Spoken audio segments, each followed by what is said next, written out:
Good evening. Welcome to the Wednesday, March 18th, 2026 business meeting. If you please join me in standing for the Pledge of Allegiance. To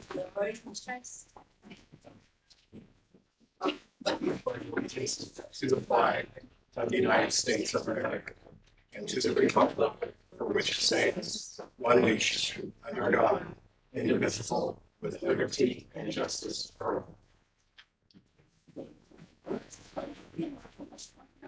Can I have the reading of the vision and mission statement?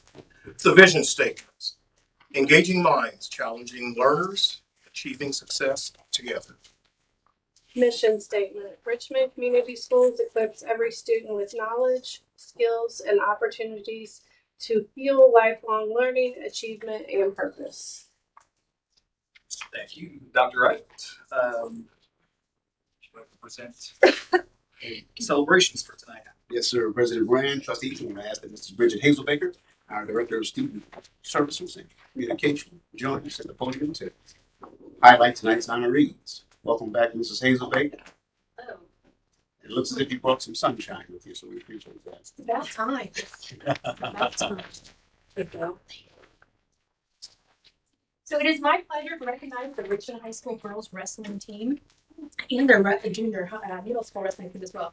It's a program that in just 2 short years has gone from building the foundation to competing at the highest level. This season, the team finished 7-1 in duels and placed second in sectionals and produced 3 sectional champions, 1 regional champion, 1 state qualifier, and 1 IHSWJB state champion. In only their second year, this team made the jump from 33rd to 9th place at regionals, a true reflection of accelerated growth and championship level determination. Please join me in welcoming the Richmond High School and Middle School girls wrestling teams.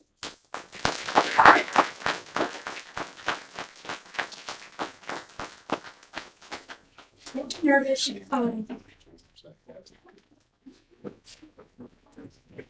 So we're going to have them, we have some captains that will be speaking and talking to you.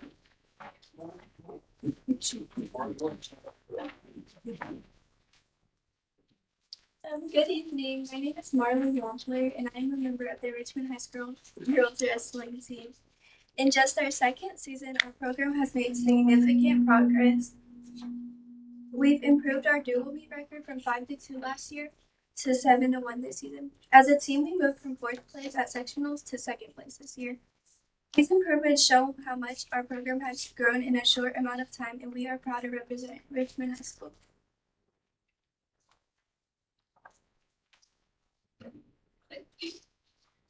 Hi, my name is Claire Abbott. This season, I was a sectional champ, regional champ, state qualifier, NCC all-conference recipient, Wayne County Athlete of the Week, and earned the title for senior first-team academic all-state. I've earned junior first and second-team academic all-state, and I was a regional qualifier and sectional placer for 2 years. This started my sophomore year when I moved to Richmond, and I've had the joy of leading these girls as captain since my junior year after leading the boys varsity team and starting the girls team. I've seen the progression our team has had, as last season we finished 33rd at regionals, all the way to progressing to placing 9th this season. I've seen the growth this program has had, and I know I will continue to see it flourish under the amazing coaching staff in the future. I leave words of good luck and encouragement to my underclassmen as I start my college journey. Thank you. Hello, my name is Abria Tate. I was sectional champion this year, NCC champion last year, and I was JV state champion this year. I had never done any sport before last year, and because of the support of my coaching staff and my teammates, I've been able to rapidly grow in my sport, and I'm going to go wrestle on the collegiate level next year on a very good team. And it's all because of my coaching staff and how well of a system they have and how focused and how much they cared for each of us as an individual as well as a team. And I think that the team is growing very quickly. And I think that the coaching staff, like all the additions that we've had this year, because we had like 5 coaches, really helped every athlete improve individually because each one was either technical or they were someone to lean on, like Coach Melanie. And I think that the team overall is really something to be invested in because I think it will become very big. All right, so I know we only have a few minutes, but I really want everyone to be able to say who they are and what grade they're in. I know there's a lot of you, but it's important that you guys get recognized. We do this. All right, captains, tell your people. Okay, okay. What am I supposed to say? Say your name and what grade you're in. My name is Naomi Mendoza. I'm in grade 12. Okay. What else? I think we'll just do the name and grade right now. All right. Thank you. My name is Olivia, and that's on the 10th grade.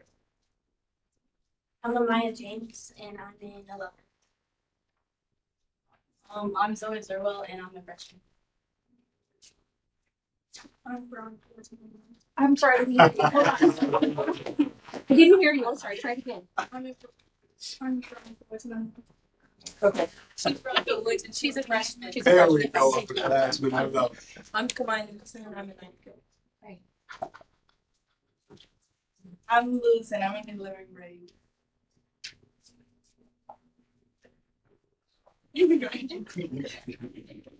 I'm Calissa Sparks, and I'm in 10th grade.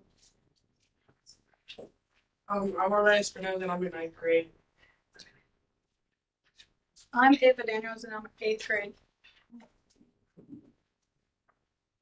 I'm Alexis Hall. I'm in 9th grade. Come on, middle school right here. Everybody, come on. I'm Ashley Jones and I'm in 9th grade. I'm Pete Russell, and I'm in 7th grade. I'm taking out a Hippler and I'm in 7th grade. I'm Brielle Lewis, and I'm in 7th grade. I'm Arabella Polly and I'm in 7th grade. I'm Dakota Markham. I'm in 8th grade. I'm Mackenzie Snowden, and I'm in 7th. Nice. I'm Gracie Dobson. I'm in 8th grade. I'm Sanaya Johnson, I'm in 10th grade. Okay. And coaches, please introduce yourselves as well, please. So I'm Kevin L. Hanley Sr., and I happen to serve as the head coach of the program. And so, Hi, I'm Kevin Hanley Jr. I'm an assistant coach for the high school, middle school, and elementary team. I am Coach Hibbler. I'm an assistant coach for the high school team, an assistant coach for the middle school team, and I pretty much run the elementary team. I was responsible for 152 pounds and above my weight classes. Hello, I'm Melanie Dominguez. I'm an assistant coach for the girls wrestling team.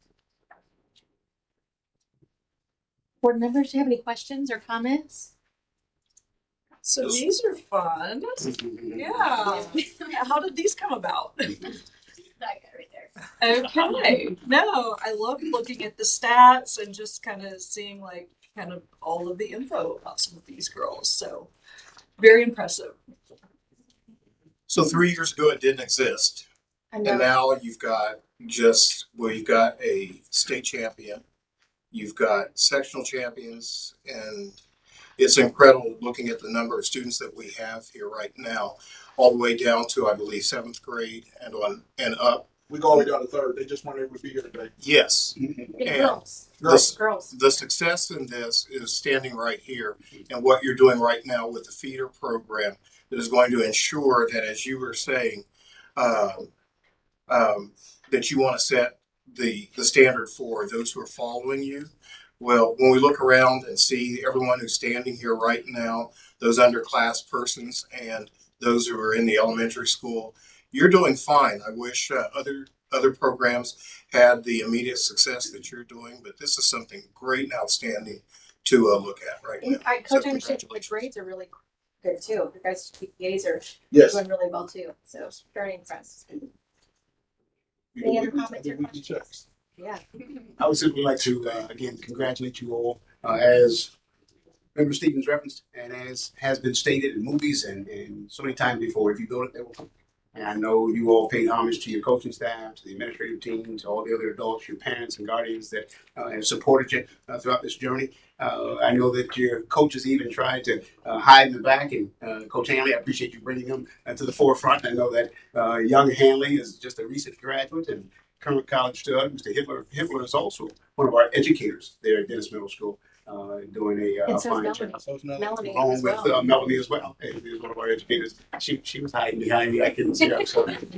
But what I want to find out, one of the seventh graders, who's the most boisterous, vocal seventh grader?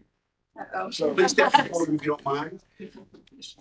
This is leadership, and this is courage. And what I want to know is how is it that you overcame courage as a seventh grader to compete in a sport that is particularly dominated and typically dominated by males? My cousin plays or does wrestling, and he's been wrestling for a few years of what I know. And I've been to a few of his matches, and I was inspired by him. And I played another sport, softball, and I wanted to be active during the winter as well. And so, of the inspiration also provided to you by your upperclassmen, some of the state champions, what do you and the other underclassmen plan to do here in the next few years? Are you all going to repeat as state champions as well, or? I believe most of us are going to continue on with wrestling. And become state champions as well. Yeah. I see this star behind you. I think she wants to say something.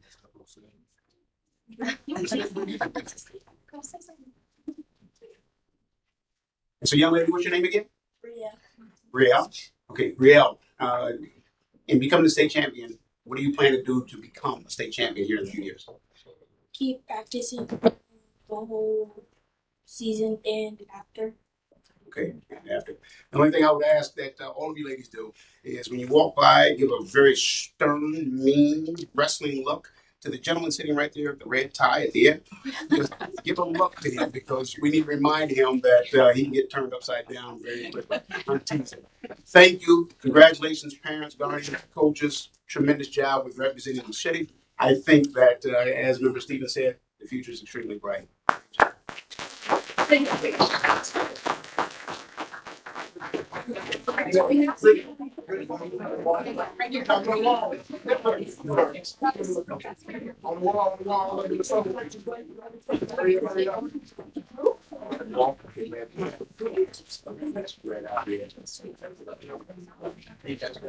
If you're a parent or a family member of any of the athletes, would you please stand to be recognized? Parents and guardians of wrestling.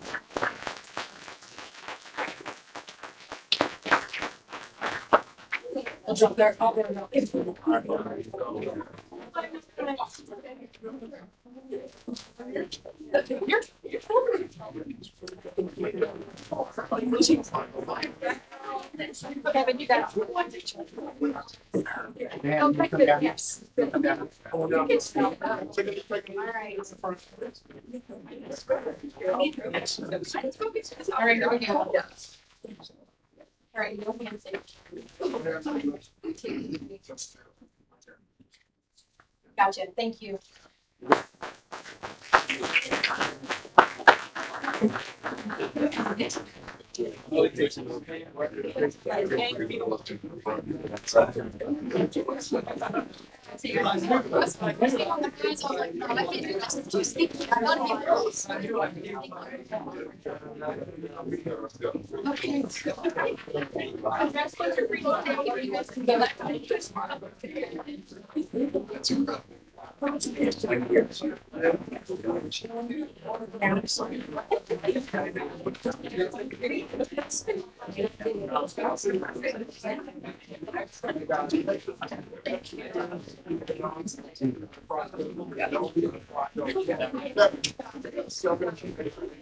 You'll see we have some dual athletes. We have softball here as well.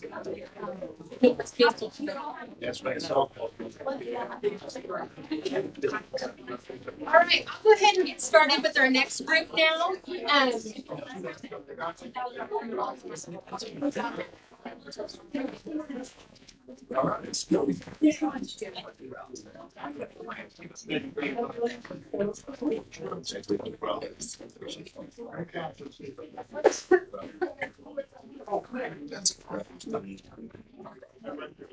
Wow.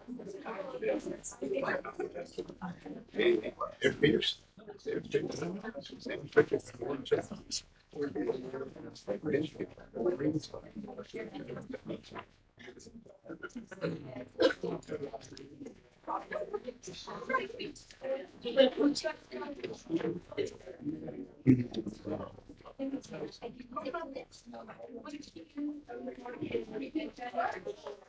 All right, it is my pleasure also to introduce our next guest. Joining us tonight is Jeremy Hill and several members of the Richmond High School Tech Team. Jeremy was recently named the Magic School AI Teacher of the Year, recognized for his leadership in helping students and staff integrate AI tools into the curriculum with a focus on responsible and safe use. A few of the students are here tonight.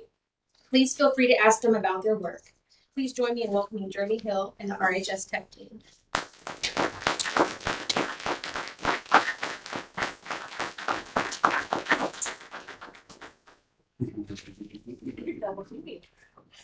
Perfect night for you to come. I know, I didn't even know. Yeah, so if you guys will just introduce yourselves real fast and then talk about your guys' all the work you guys have been doing. Yeah, Game of Great. That blackboard's actually right above you. Oh, So okay. it's all up there. I'm Sophia Hill and I'm a sophomore. I'm Maddie Carter and I'm a junior. I'm Hadley Hart and I'm a junior as well. I'm Ellie Foster, I'm a sophomore. I'm Liz Soto and I'm a junior, as I say. And then Jeremy Hill, will you please introduce yourself and tell us a little bit about why you're here tonight? Yeah, I'm here. We won the National AI Educator of the Year award. Totally a team effort with the group. Our summer started off. We won the Candace Dotson Award for Indiana for that was a big one here that we got at Richmond. That was given out across the state, and then this one was the nation, and so we ended up winning that. And we've had an unbelievably cool year. I sent you guys an email earlier this morning with a whole list of stuff that we've done this year. So, but feel free to ask the kids. They'd love to talk about any of those projects. I'd actually like to know a little bit about your award too. Tell us. I understand you're going to be going to some big conference. So the largest tech conference of the year is held in Orlando, and I'll be going down to that, and we'll present for Magic School down there. And then Tim and Joni and I have presented. There's really three big ones, and we presented at the other two. Tim and Joni presented for Canvas at this one one time, but in the end of June, beginning of July, I'll be down there presenting with them in Orlando. But kind of really the cool thing about this is all of this really started about 11 years ago. And I think the most important decision our district made was to go to blended learning. So we do a lot of stuff with AI, we do a lot of stuff with tech, but we're never waving the flag that every answer is AI and every answer is tech. So I think that blended decision that was made 11 years ago is super important. I think the way that we have our structure set up with Joni at the elementary, Tim at the middle school, and me at the high school and the program buildings, that's super important. But there's two things that really send us over the top. I always think about what Mr. Jones used to say about Charles Elementary being the gem of the East Central, blah, blah, blah.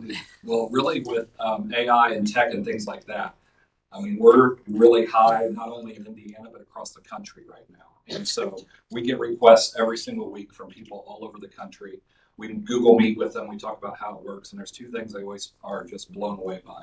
Every Monday, we have a meeting with the directors of secondary, secondary, primary, curriculum, technology department. We meet from 9 to 9:30. We look at what we have coming up this week. We look at what we did the week before. And in half an hour, that really sets the stage for the whole week. Blown away by that one. But the second thing is our student tech team. And that's really the difference maker. So we do tons of meetings with schools all across the country about that. We work with lots of different software companies today. From 2:30 to 3, we met with a company called Typed by Hand. They're out of Australia. We've been working with them for a couple of weeks. Their product is going to roll out at ISTE in Orlando. And the kids had a whole list of things when they tested it that they wanted to see fixed. There's a big time difference in Australia. So the first time we met with them, and it's the two founders that started this entire company. We needed to do it at 11:30 because of their testing and schedule and all that stuff. And so that was 3:30 in the morning in Australia. But they met. And then we met again today. We were easy on them. We could meet at 2:30 today. So that made a big difference. But they have added a line, a whole page on their website, thanking the kids and itemizing all the things that they've done to change their program. They walked us through the new version today and showed us how every one of their recommendations. And there's about 30 kids that are on the tech team. But this is a really busy time of the year, so we can only get a few tonight. But they showed us all those changes, and they put a big thing on their website thanking the kids and showing what they've done. So when they look back, no one's ever going to believe these stories that when AI first came out, they were helping companies build this in Australia from our room in Richmond. But it's pretty wild. So ask them questions. That's way too Go much. ahead, step up, ladies. Yep. Sophia can ask you some questions. I guess one of the things I just want to say is I have loved just the ownership that the kids have taken in this initiative. But not only that, but the autonomy that has been given to them, that they are able to act on behalf of our RHS and represent us so well. So that has been really cool, just what I've seen and heard both. I've just been like very proud of this whole initiative. I would agree with that, and Mr. Hill, for creating authentic learning experiences for students. I mean, that's the key of where learning happens and where, you know, engagement happens. So thank you for that. I noticed, and you sent us an email of different things that you guys have done. And I noticed one of the why every school needs a tech team had standing room only for that, right? And I guess, could you say why you think that one resonated with people, or why that, and maybe an overview of what that was about? Yeah, so that was at Heck and Indy, and I think the big deal there is schools realize the potential that tech teams hold. Like, they see these amazing things we've done here at Richmond, and they realize that they want that for their schools. So I think for them it just has become a big deal, and they're like, we want to get this implemented in our districts. Thank you. What I'm truly enjoying is the nervous, anxious energy that you all are exhibiting, because I've been in the forum when you all have presented for a room full of adults, board members, and others, and you totally knocked it out of the park. On behalf of the board, our leadership team, your faculty, staff, your parents, and guardians, continue to represent our city, continue to represent our school corporation at that level of expertise and standard that you all set. You all are amazing at what you do, individually and collectively. Not too long, Ms. Faust was here to receive the civic. She was the state's civic champion. And again, down the line, you all have some great talents. I'm curious to know, what is it that you all most enjoy presenting on or about? I think for me personally, my favorite thing presenting, because I went to a conference, where were we? Franklin or Taylor? Franklin. Yeah, we were at Franklin. And I think what was most interesting, I personally didn't present on this, was actually Annabella Triana, but talking about the environmental impacts on AI and just opening people's eyes to both sides of things, showing like our honesty and our standpoint in tech team. I think it kind of takes down the wall of like, you know, oh, students only want to use tech, or we only want to implement tech into our schools. And I think it's just really interesting to see how many people and adults are shocked by that information. It's a really nice experience. And another shameless plug and shameless pride is that I get calls from other superintendents from around the state that would love for you all to come and not necessarily skip school, but visit with their schools and their tech teams. And I know you all do a lot of that. But to know that we here in Richmond Community Schools, we here in Richmond, which again, compared to some of the other metropolitan areas of the state, are leading this charge with students and with an amazing leadership team. Truly remarkable. So congratulations. Any of you all's parents and guardians here this evening? Other than Mr. Hill, of course. But again, tremendous job. Please keep it up.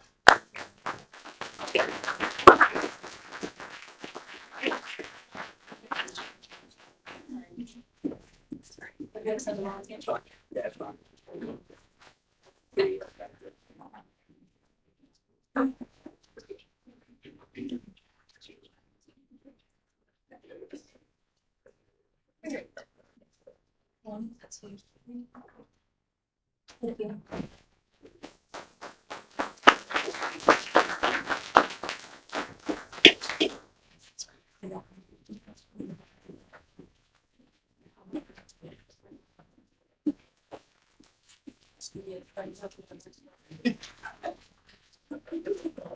All right. We are on to public commentary. Giselle Meyer said there's two. We have two, yes. Okay. For those who wish to comment at this evening's board meeting, the maximum time to speak is 5 minutes. Please keep your comments fact-based and within the time permitted. Comments are not to be personally directed or abusive. Comments recognizing the work of staff and students are always welcome. However, critical remarks concerning specific school personnel or students are to be made through the complaint process available in policy 9130. School board members do not respond to public comments during the meeting, but the board president will send you a personal follow-up email. And please state your name and address before speaking. First, we have Mr. Jaley.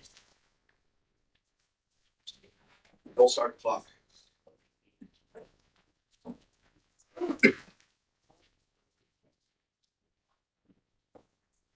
Hello, everybody. Good evening. Good to be here with you guys again. I'm a little under the weather, but at least I can talk today. Yesterday, I couldn't even say 3 words. I want to talk about riffs, all right? Those ugly words. I know you guys are going to vote on the policy tonight.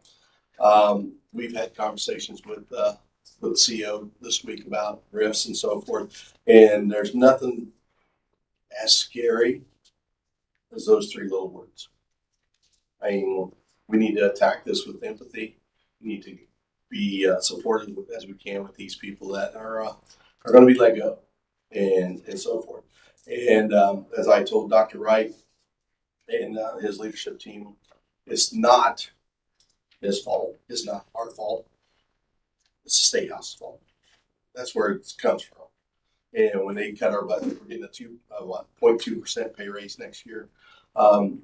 That's not even going to be enough to offset electricity. It's going up each and every month. So with the RIFs, it's when we start talking about teachers and ripping teachers, we got to remember how important teachers are to us. And I know you guys do know that.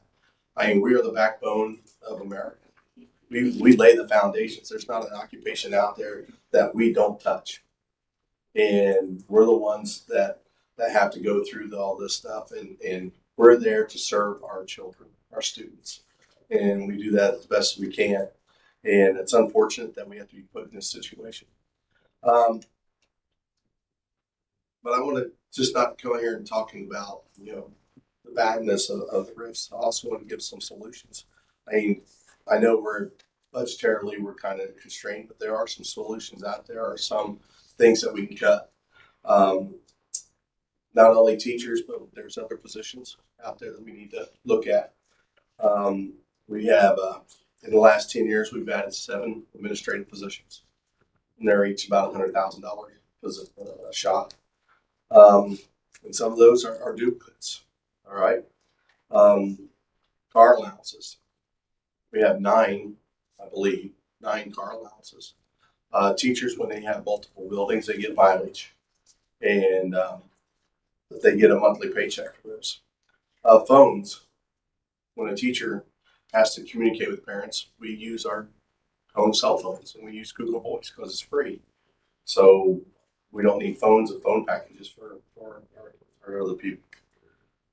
Teachers work our contract, and when we're not on our contract, we don't get paid.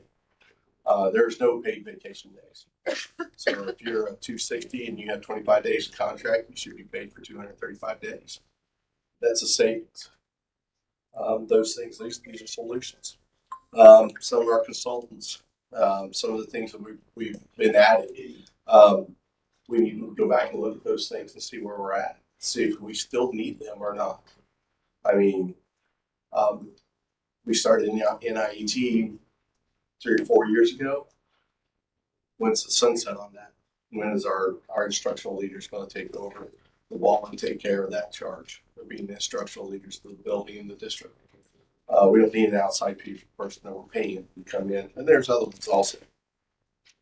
And so there's just some quick solutions that we'd be more than able to come back and talk to you guys.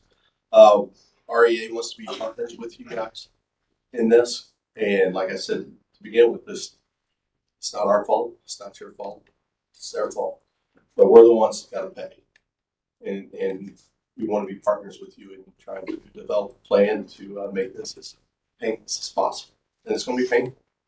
I mean, you're going to actually, I don't know who, one of those guys, we're going to have to go tell somebody, we're not going to have you back next year. And that's going to be very painful for them. If you guys have any questions, reach out. I'm more available. Have a good evening. By the way, I'm leaving because I'm sick.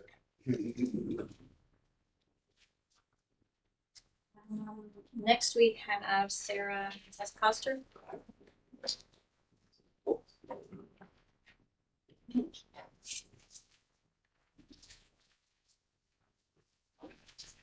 Good evening.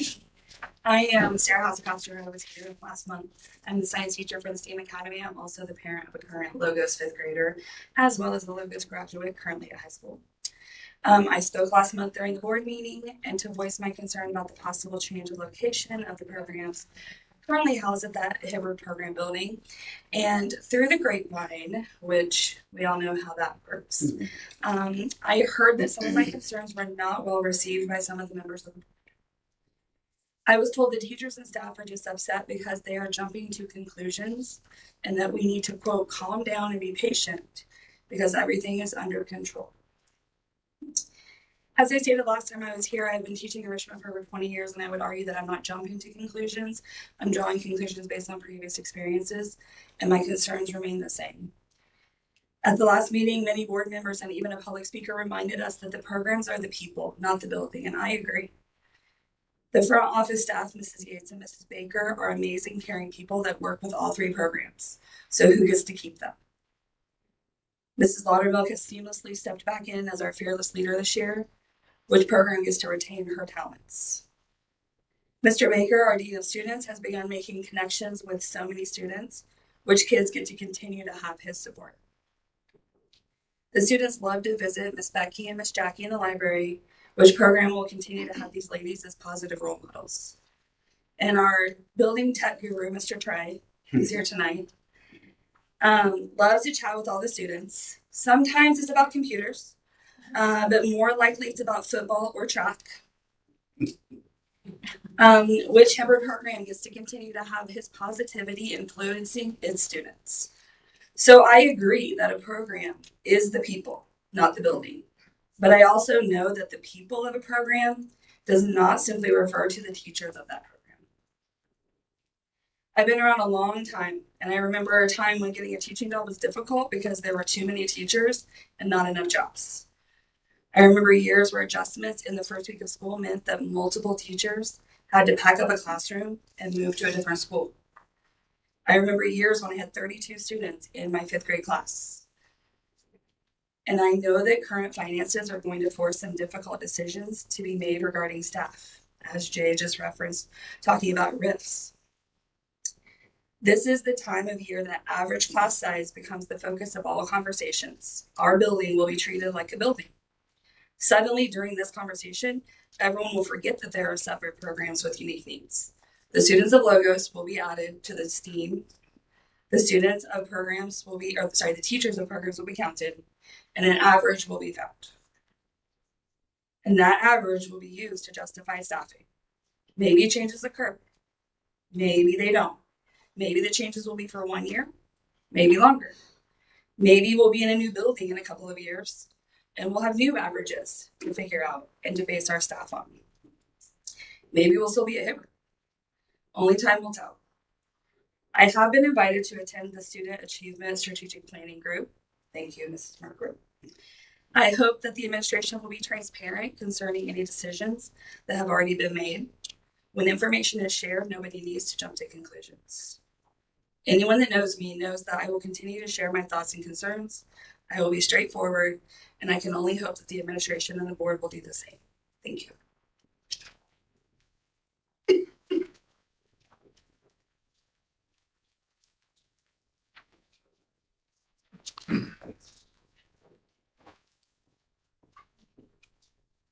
Right. We got a few presentations tonight. So. Yes, sir. President Brian, trustees. Kick off. Yes. First is the Reed Health Tobacco presentation, and Mrs. Hazelbaker, if you don't mind, come up to introduce the representatives from Reed Health that have been serving our community and improving upon our safety and security offerings. Very excited. to recognize this young man. Joining us tonight is Andrew Hoover. He's the Tobacco Control Coordinator at Reed Health. Andrew works to protect our community's health by providing education, resources, and programming around tobacco and nicotine prevention. Reed Health offers a range of services to organizations like ours, including tabling events, educational workshops, and coalition partnerships. We're pleased to have Andrew here this evening to share more about how Reed Health can support our students and staff. Please help me in welcoming Andrew Hoover.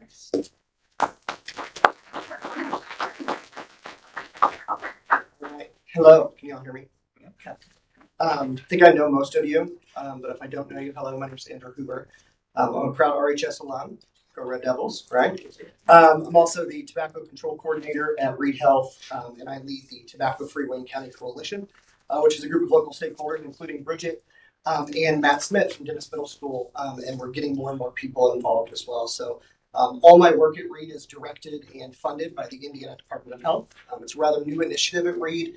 We got the grant last June. I started in September, so we're super excited.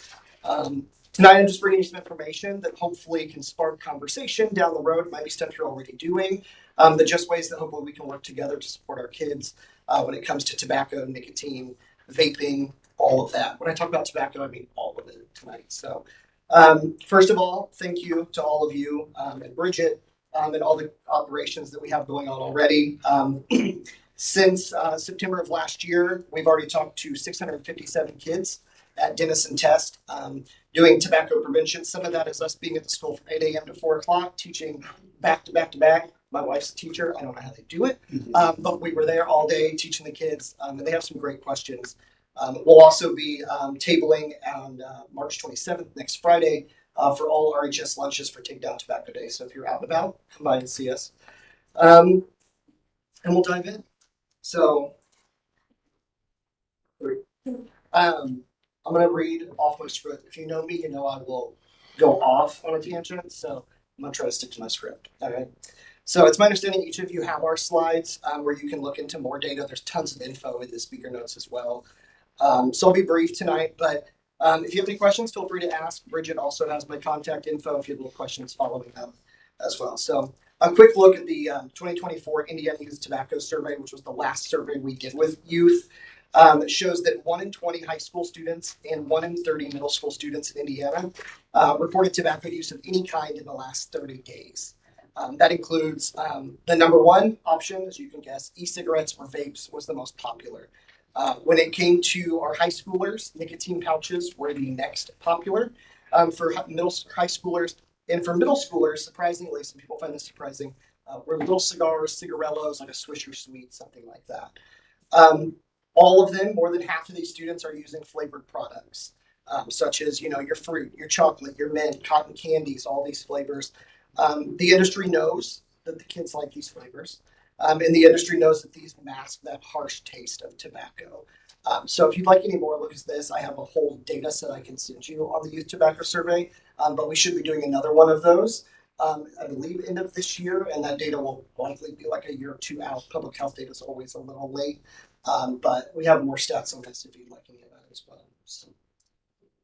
So with that, I think we all know tobacco involves nicotine. And the nicotine that's found inside all of these products is highly addictive. I think we all know that. But the science behind that addiction is kind of a three-part. Physical, from how it releases the dopamine and makes that user feel good. That's that high, that buzz that we get.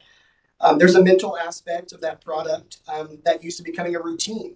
You continue to need it. You use it every day. It's that routine. And then the social. Sometimes I think we forget about that social aspect. And that's that we tend to see people using these products with friends or in groups. It helps them fit in, especially for our youth and our students. We know on average it takes a person that uses tobacco about 6 to 11 attempts to finally quit for good. All right. And an overwhelming majority of people who use tobacco agree that quitting is very difficult. If you know somebody that's trying to quit, it's very, very hard. According to the CDC, tobacco addiction is responsible for about 1 in every 5 deaths in the United States. Because of this is where we're getting at tonight. Suspending or expelling students may not be the most effective way when it comes to helping overcome addiction. which is why we're here tonight to talk about some non-punitive ways that we can help our students when it comes to their tobacco addiction.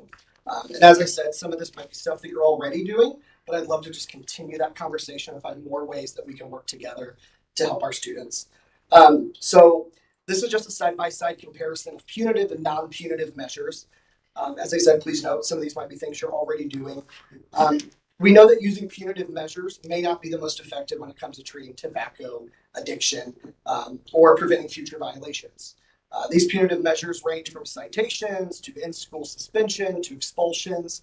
And punitive measures may exacerbate, I don't say that word correctly, sorry, may make the problem worse and not deter that future use. But it's also important to remember that the tobacco industry has targeted marginalized communities, including youth, with marketing of highly addictive and poisonous tobacco products for decades. Our team at Reed and in the community is actually in the middle of doing a youth tobacco survey where we're looking at all the tobacco stores, all 88 of them in Wayne County currently, and looking at how they're actually advertising to kids. So we'll have more info on that later for you guys to share. Make sure you guys are invited to presentations on that.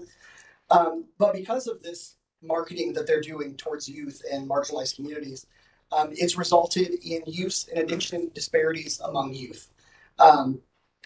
Sometimes, therefore, administering these punitive measures may result in unequal treatment of students based on race, gender, sexual orientation, or their socioeconomic status.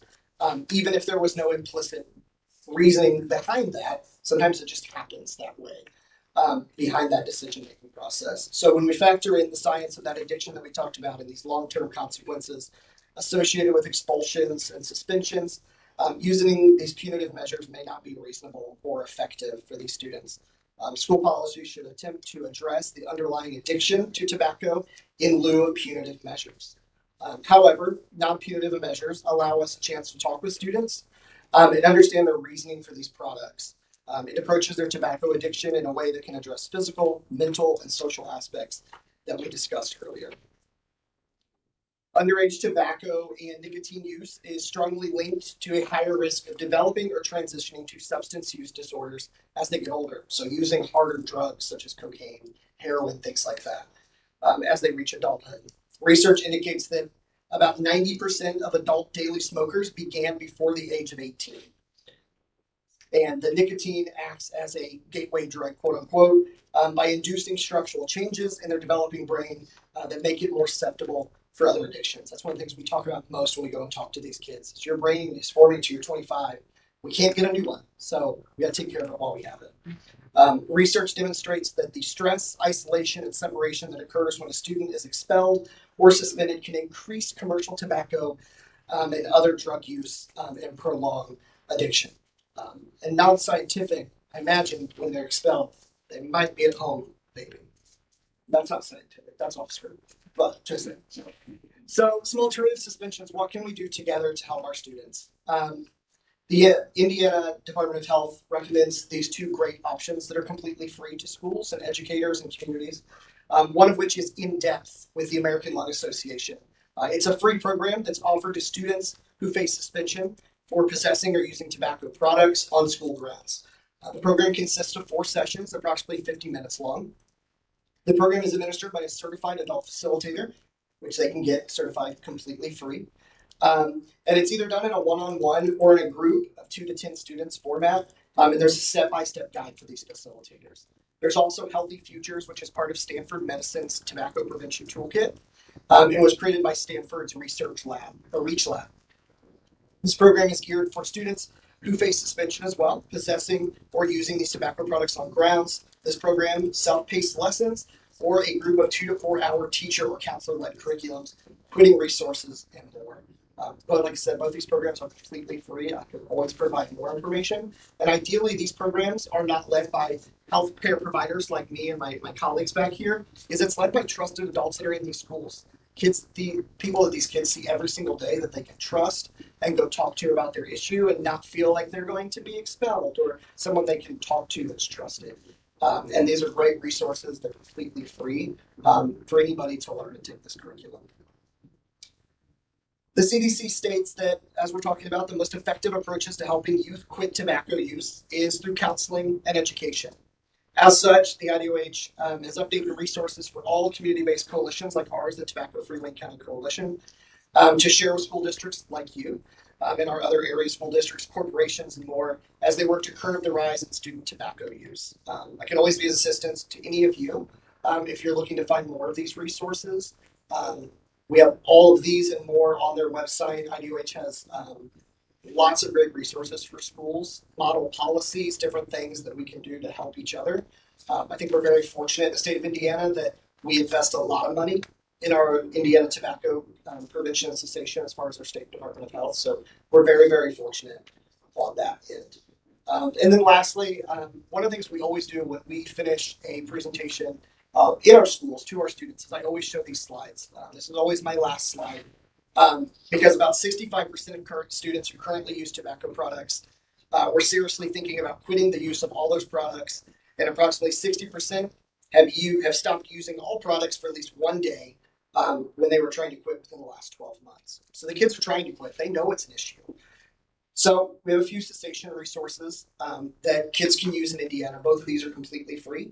One of which is Live Vape Free. It's a free text messaging program designed exclusively for teens. It helps create conversations and support those who are affected by vaping. I believe it's an AI texting thing where they're kind of texting a program that's set up to give them support, things like that. They can go into an online module and watch TikTok-like videos about why vaping is not good and support. That's all geared towards them. There's podcasts they can listen to. And then additionally, Quit Now Indiana, which is also a program that's completely free for adults in Indiana as well, has a teen program for 13 to 17, which offers a texting program as well, a coach, and just ways to help them.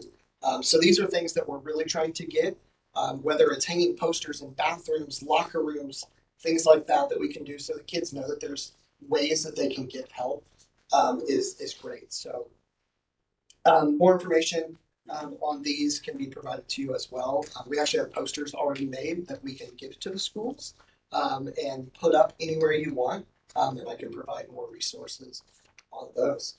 But that's about all I have. I invite any of you, if you'd like more information, please get my information from Bridget, but also we'd love to have any of you join our coalition meetings as well. They're the last Tuesday of every month from 10 to 11. If you don't attend, you get the newsletter after, but we talk a lot about things that are happening in our area, but also new trends, new laws, new things that are affecting our kids when it comes to tobacco use. So, any questions? I tried to be quick. Where are your meetings held? So all of our meetings are virtual. So we did that purposely because I know a lot of you are in a lot of great community meetings we have as well. There's always so many, so they're all virtual. And like I said, if you're not in the meeting, we immediately send. It's usually the next day. I send kind of a newsletter style of everything that we talk about. And the group is a mixture of education, background folks. We have medical folks in there. We have different social workers, social services. We have some statewide partners from IDOH. We have some partners from the American Lung Association of Indiana that join the meetings, guest presenters. So, yeah. As always, we sincerely appreciate the extended partnerships that we have with many within our community, but definitely with our Read Health and with what it is that you all have done and continue to do. It speaks volumes, and the results speak for themselves. I know that you have two mighty assistants with you, Ms. Sheevish and Ms. Stevens, that are laying in the back like some of those young seventh grade wrestlers that not wanting to come to the podium, which is okay. But ladies, as well as sir, we sincerely appreciate all of you all. No doubt about it. Yes. Well, we definitely appreciate you all. Anything you ever need, definitely let us know. Thank you. Yeah, thank you for what you're doing to help our students. Yeah, thank you. Let me know if I can ever be of assistance and ways that we can help. And also the one part I want to have with the coalition as well. The goal of the coalition, I'm off script now, so. But the one awesome part about the coalition that I love, the coalition is a grant requirement that we have to create a long-lasting fueling impact. Whether this grant goes away, hopefully that coalition is still there. And the goal is to get those community stakeholders to come out to events with us. So actually next week when we are here, some of you guys, I know you all know Teresa Lindsay from the EDC. Teresa's actually on the coalition. She's going to be joining me next week as well at that tabling at the high school lunches. And then we have some folks from Centerstone that are going to be joining us. But it's just another way to get some of our stakeholders involved as well. And it kind of just it's bigger than, I like to say the coalition's bigger than Reed, you know, so. Well, and then to close, and I'm off script a little bit, and they know I'm short-winded, but the fact that we as a school corporation continue to not only provide services around the city for our students, but we also take services to the students. As you mentioned, you'd be in our high school cafeteria to further educate, inform, and serve students. And we do that better than anyone in the county. And I put us up against anyone in the state and the country for that matter. But we definitely appreciate you all and thank you all for what you do. Thank you all so much. Thank you. President Brand, trustees, our next presenter is coming to us from Student Transit. This young lady has been serving in Student Transit for some time. She's just as excited and just as brave and courageous to share a report from our transportation department. I know that in past practice we have received as a board reports from the Student Transit outfit, and this is Linville is here to share with us the most recent report. So first off, I am not a public speaker, so please give me grace. This would normally be Tim, the transportation manager who does this, but his daughter is being inducted into National Honor Society today. So he would prefer to do that than be here. Wow. So as many of you all know, we'll start out with the challenges we're facing. As many of you all know, and those who may not, we have a shortage of drivers. We are at that point again, we were doing really well up until recently. But since the beginning of this school year, we have lost 10 drivers. Some have stayed on as subs, but we have also just lost some. We have had 3 hires this year. We have 2 in training currently.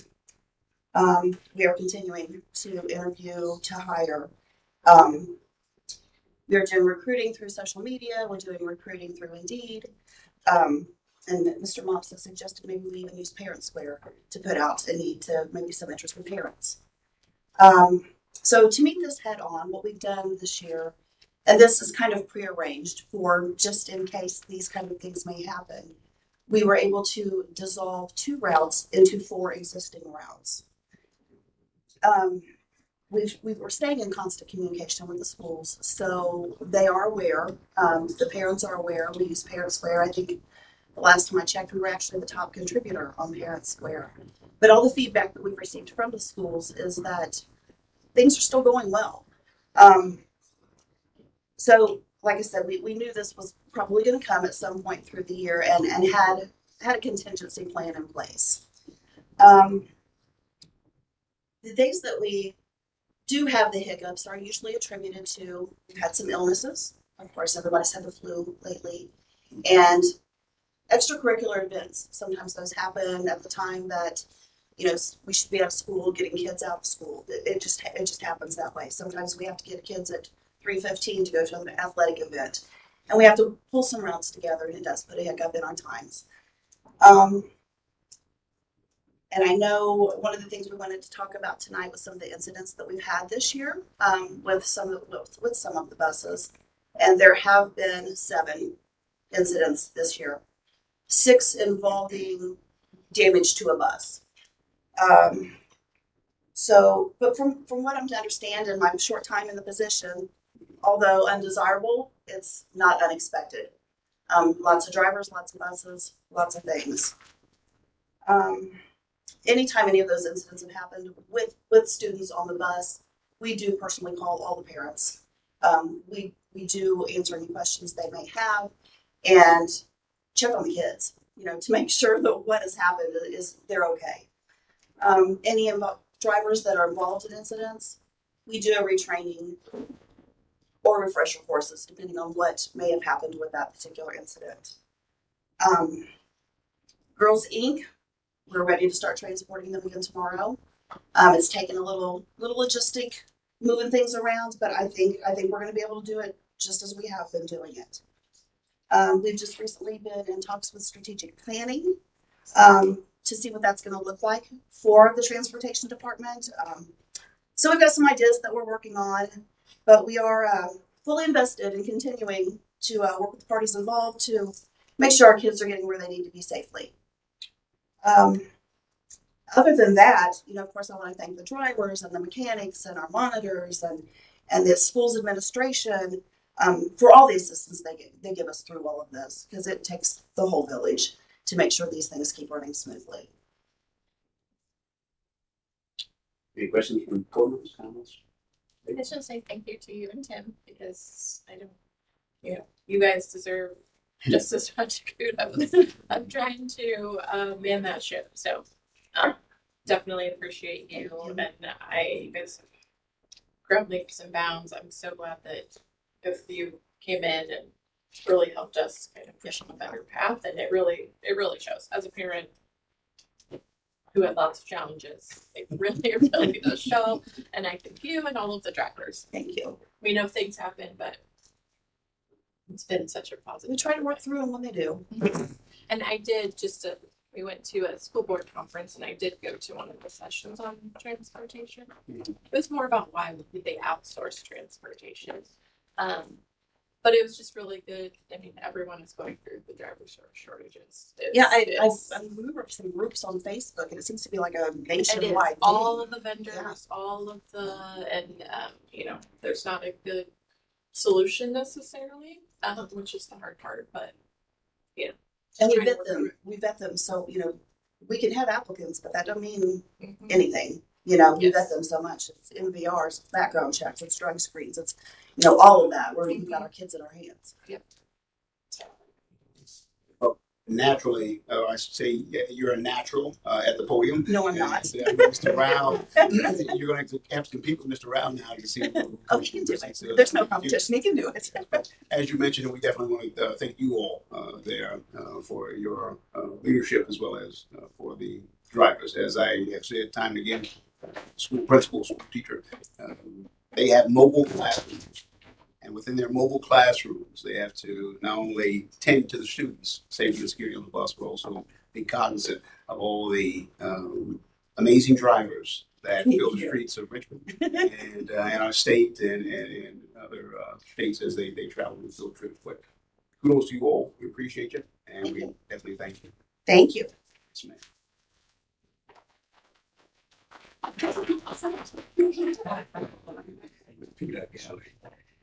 President Brand, trustees, our last presentation will be from Assistant Superintendent of Business and Finance, Mrs. Karen Scout, who will be sharing what will become, per the strategic plan, a monthly report on our school financials. So, Mrs. Scout, welcome back. Good evening. In the past, a long time ago, we used to do financial reports monthly at the board meetings, at the business meeting, and they were considered riveting. So it was a long-standing joke. We're going to try really hard for that not to ever have circumstances in which we could call it by joke riveting. But the goal tonight is to not only discuss the monthly financials in a concise and I hope clear format moving forward, but also that we can reference them against our strategic plan. And by doing so, you will officially have met one of your first KPIs. So with that, we're going to dive right into this.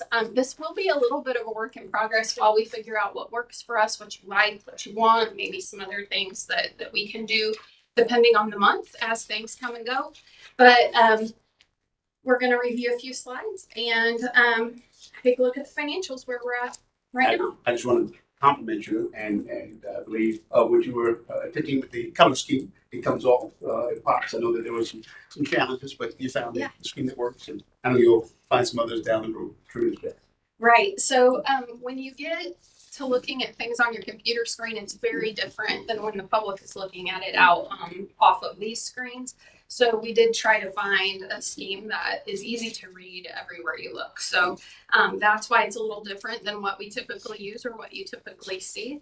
But it is much easier to read for the public and I hope for the people that are out in our audience. So with that, we wanted to take a quick peek at the budget by strategic imperative. And when I say that, we're talking about the budget that you approve through the state budget process in this slide. So those are your taxing funds. Those are going to be your education fund, your debt service fund, your operations fund, and your rainy day fund.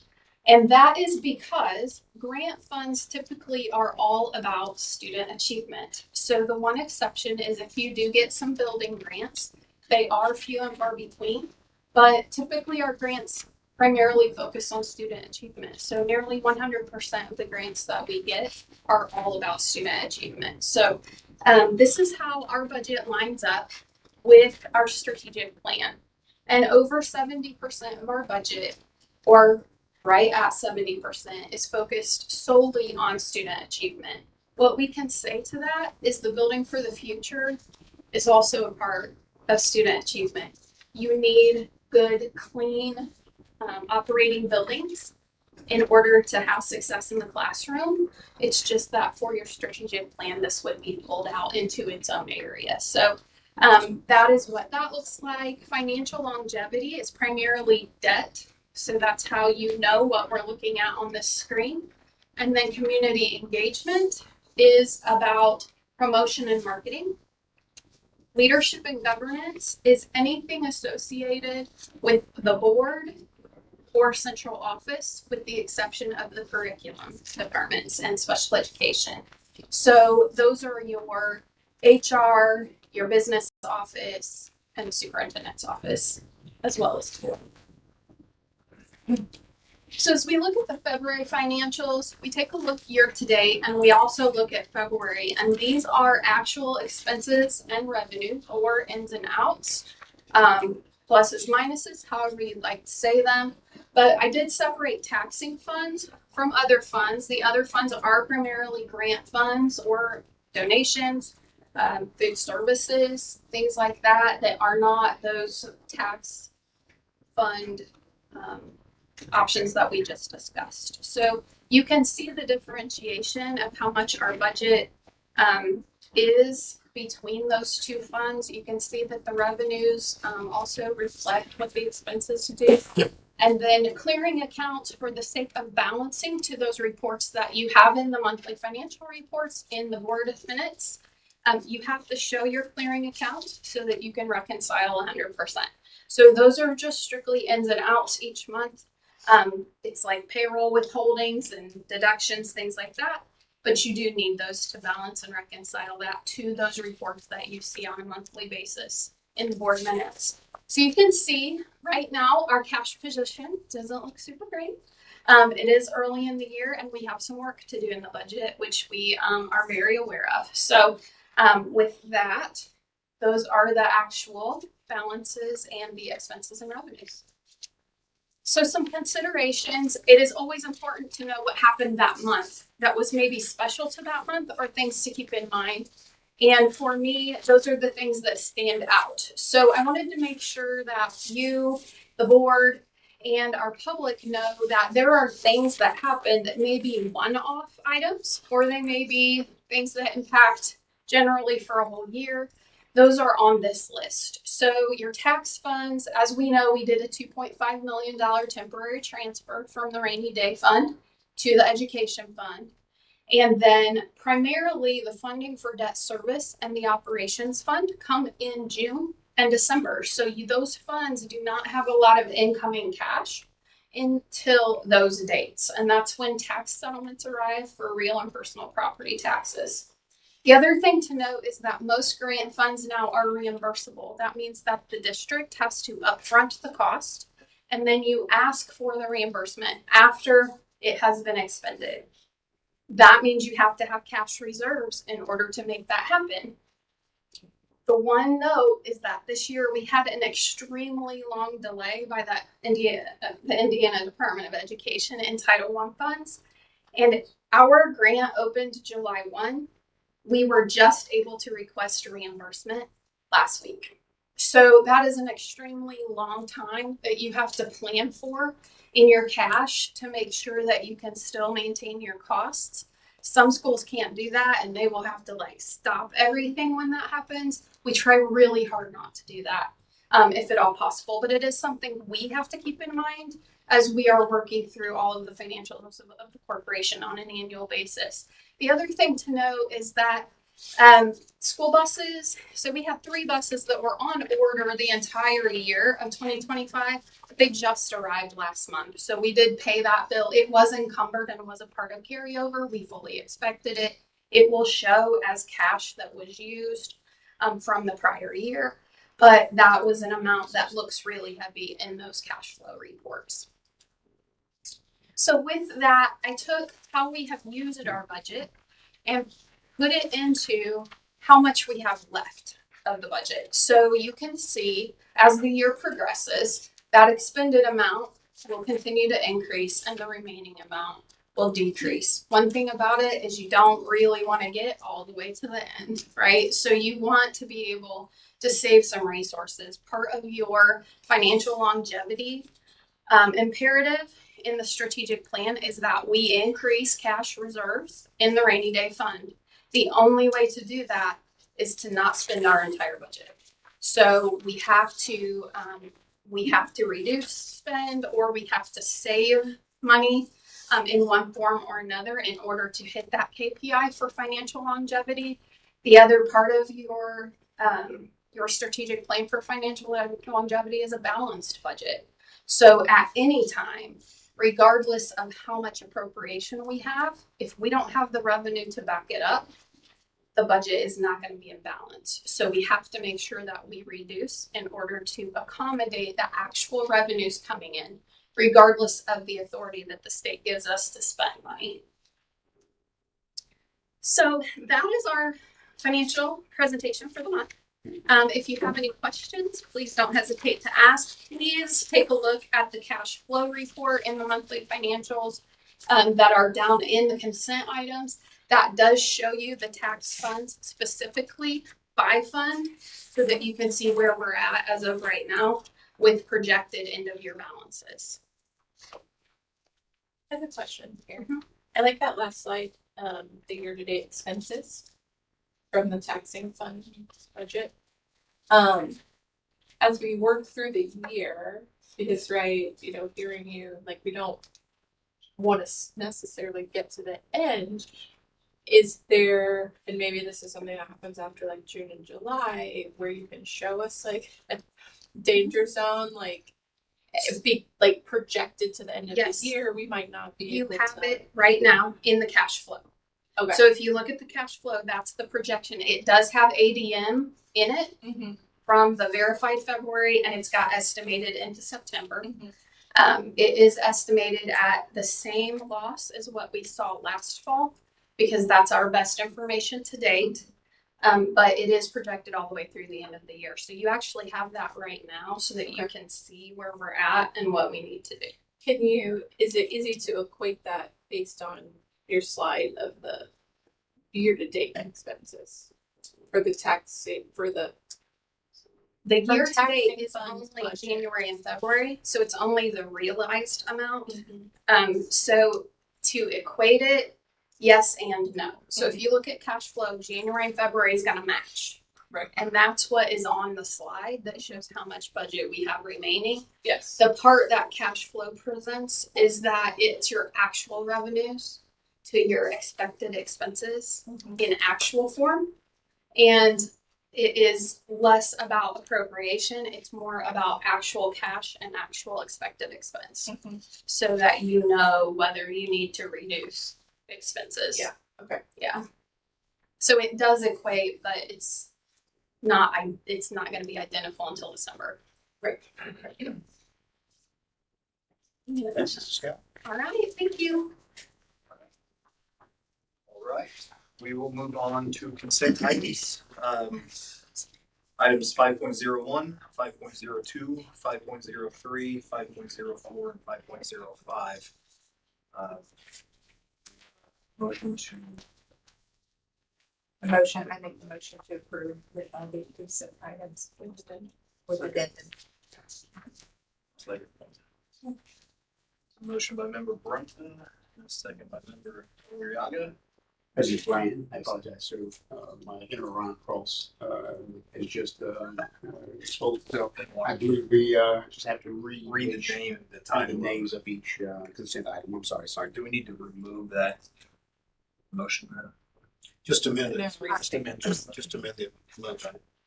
So with an amended motion, we'll be approving or voting on items 5.01, approval of minutes, 5.02, human resources and the addendum attached, 5.03, accounts payable, 5.04, the monthly financial report, 5.05, grants.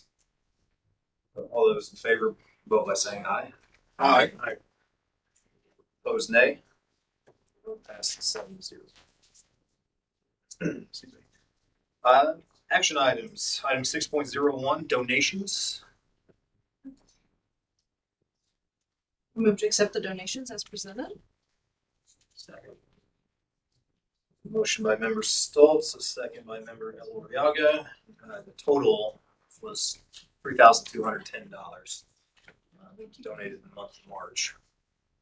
So all those in favor, vote by saying aye. Aye. Opposed, nay. Vote passes 7-0. Item 6.02, resolution 2026-5, authorizing the leasing of surplus law enforcement vehicles to the city of Richmond. I move to accept this resolution on item 6.02. Motion by member Stoltz.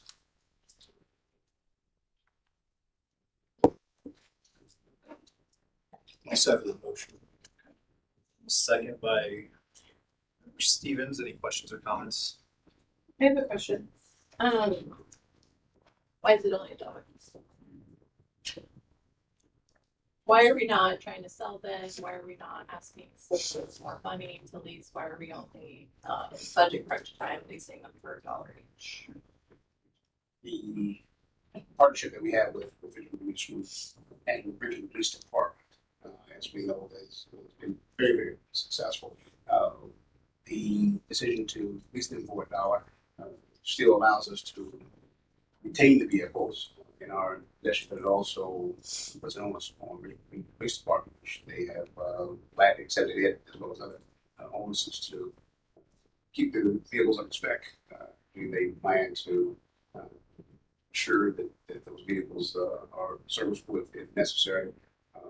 But I know that there are other costs that have been incurred by the Richmond Police Department that they have through the extended partnership incurred without asking that we revisit the MOU. And so we felt that such a decision would continue to strengthen that partnership and allow us to continue to rely upon their safety security services.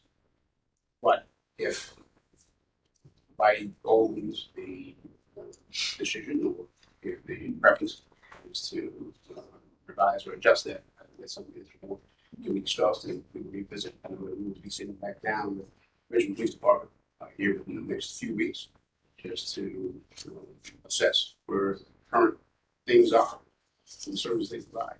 Is something that we can manage. I just didn't know if there was like a statute. Obviously, there's some weird things with buildings that we have, that are open that we have to lease out for a certain amount. So, I just think we do pay them a hefty amount to provide services. So, I don't know if they're really in need of the vehicles or if it's just we want to somewhat retain them. Because I would, if we're not going to use them, I want to sell them and reap some sort of profit back. I don't know if there's even any, I'm sure they're worth something, but that's something that I would want to consider like down the road if we sit down. Because if we don't need them, then why would we try to benefit? I mean, we're in a financial crunch, right? Could you speak to that in regards to the value of the, and then what they're being used for then by RPD? I know that the vehicles are not in the best of all condition, and I know that our Chief of Operations, Mr. Stacy Mobs, and I know Mr. Scow can give us a approximate number as to what the value of the vehicles are. but I do know that they are in dire need of some TLC. And I know that RPD is planning to provide that. However, I would like in the executive session and on private to share exactly how they intend to use the vehicles from a safety and security standpoint. So okay, you said they're in need of TLC and they're gonna provide, so they would be making improvements on our vehicles, is what you're saying? That is one of the aspects that we have conversed, discussed, and is found. Unless I am, I want to make sure that I accurately respond. So, Mr. Mobson, Mr. Scott, you can of the detailed question. Yeah. So I can speak a little bit to the value. The value of those vehicles are anywhere from $2,500 to $3,000 max per vehicle. So it's not like we're going to make a lot of money, and I would say that is really high. So they are very old. They have a lot of miles and a lot of hours on them, and they are fit only for law enforcement. So to use them, we looked at using them for other things, and it is not conducive to that for at least RCS use. The other part to this is that RPD will insure and they will maintain and care on vehicles at all times. They will have their mechanics work on them. All of that will happen. The only thing they plan to do to the vehicles, because they are in serviceable condition right now, is to rewrap them with the logo that is the RCS SRO RPD logo. And so it is very specific. They want to use them on our sites only for RCS SRO officer vehicles. So it is very specific to RCS still. Those are not going to change. They are not going to be in their rotation for just general use. They are going to be very specific to SRO use. So it still benefits RCS directly. And I believe that's why this was one of the good and better options that we could have to utilize the vehicles. They've sat for quite a while, and if you know, when vehicles sit, that doesn't do them any good.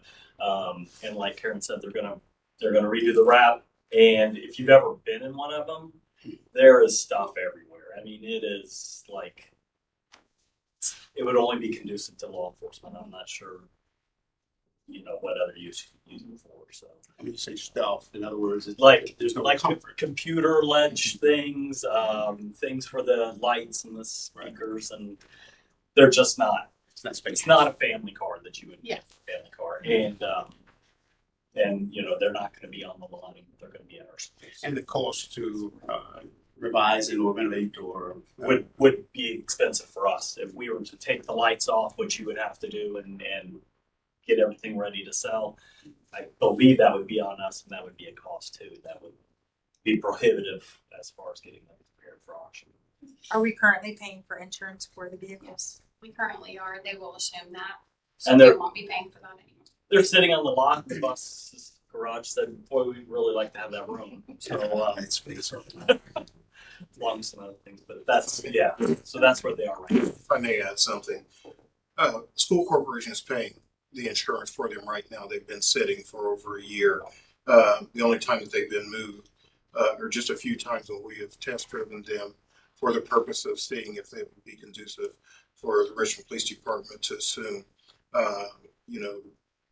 responsibilities over them.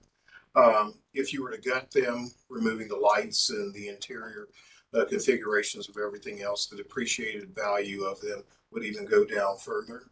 But if we're paying the insurance for idle vehicles, the Richmond Police Department will assume the coverage of insurance, maintenance, and everything else. It's a win-win, I believe, for Richmond Community Schools at that point. And I think, as they have stated also, they would be specific only to school resource officers. They wouldn't go into the fleet management of the Richmond Police Department as something that I or somebody else would use. It would simply be used for school resource officers and used for related to Richmond Community Schools. Thank you.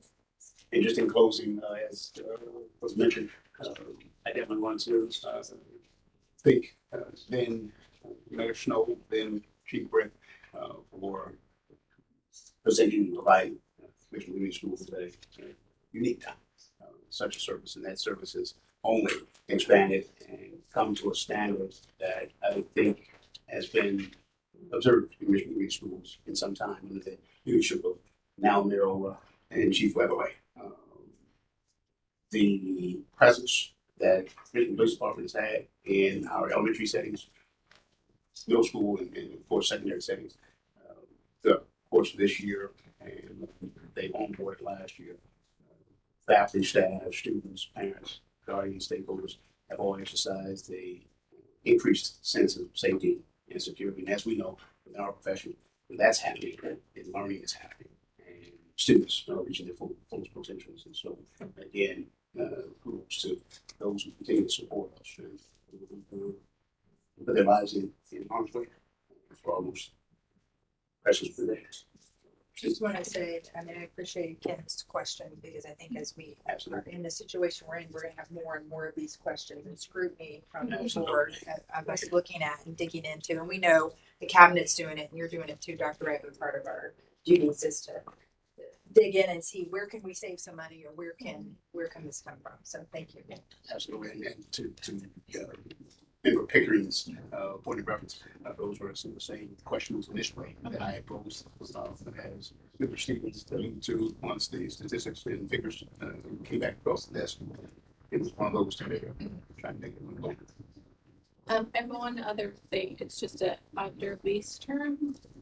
It has April 1st, 2026. I'm the new John member, just kidding. April 1st, 2026 and ending March 31st. I think that's supposed to be 2020. It says 2000. Myself for catching. Want to go backwards?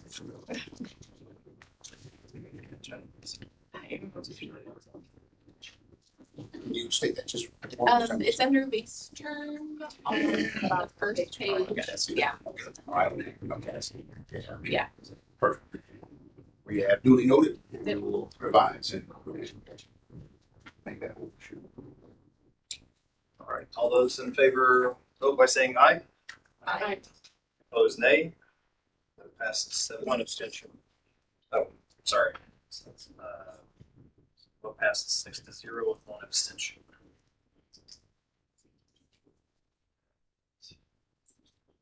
All right, item 6.03, the 2027 foreign language trip to Canada.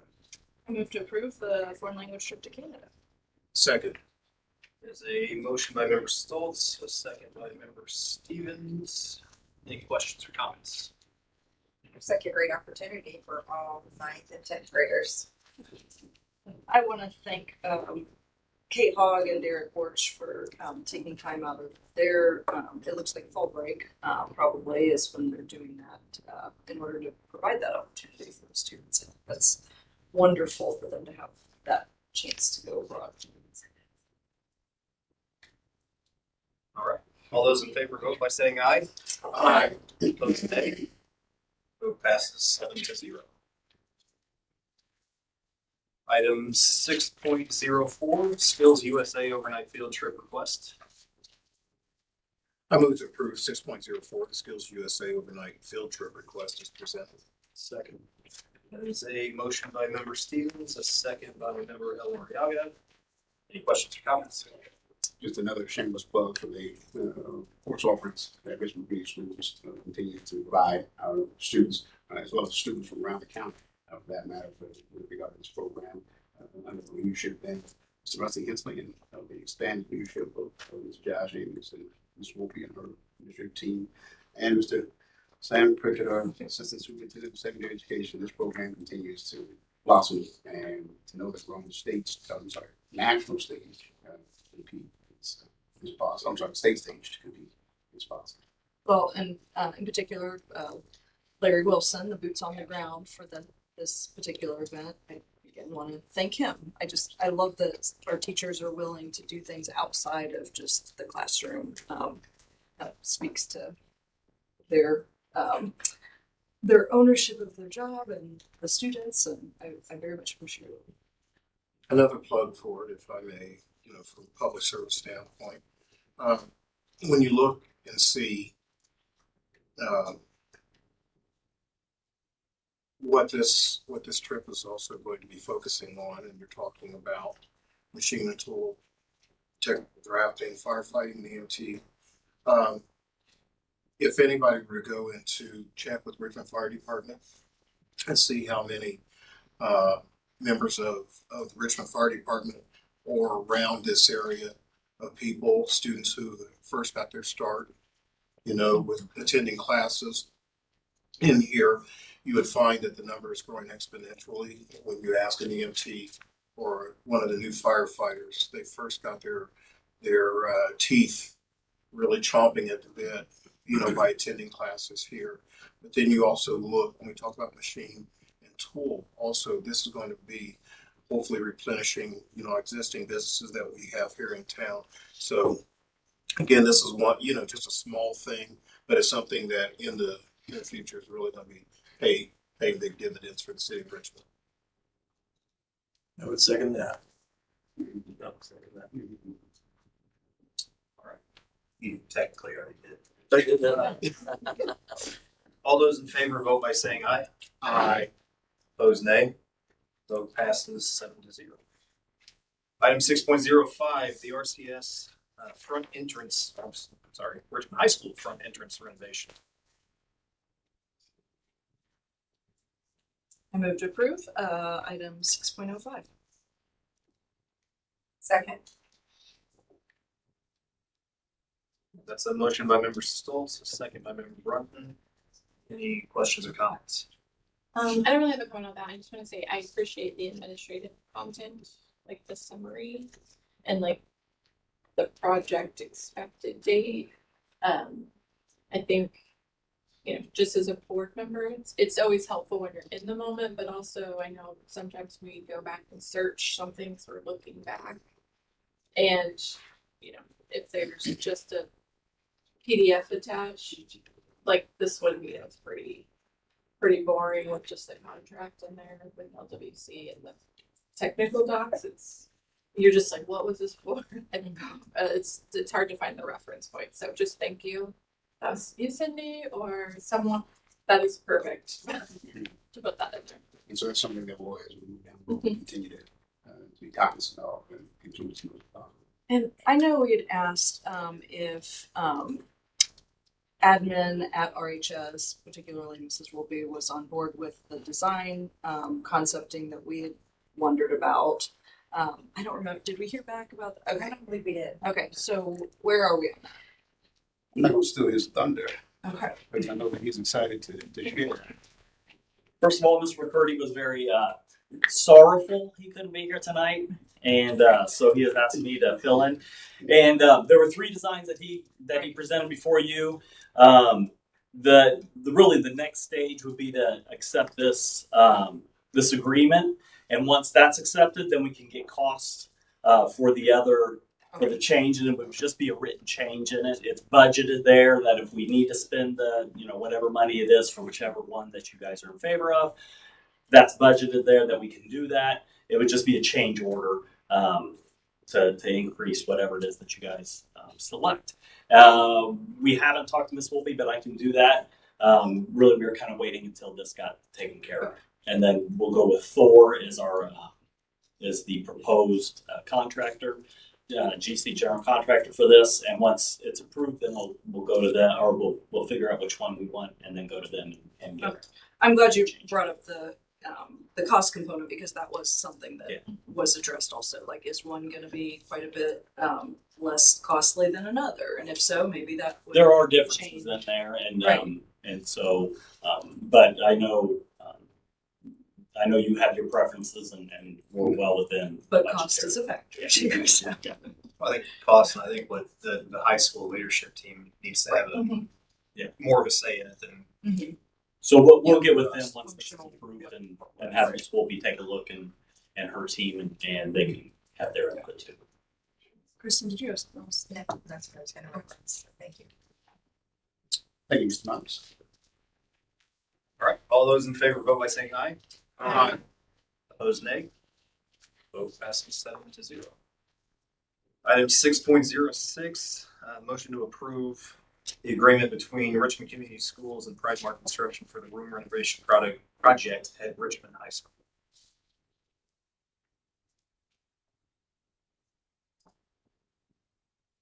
I move to approve item 6.06 RCS Richmond High School classroom reorganization agreement as presented. Second. It's a motion by member Pickering, second by member Stevens. Any questions or comments?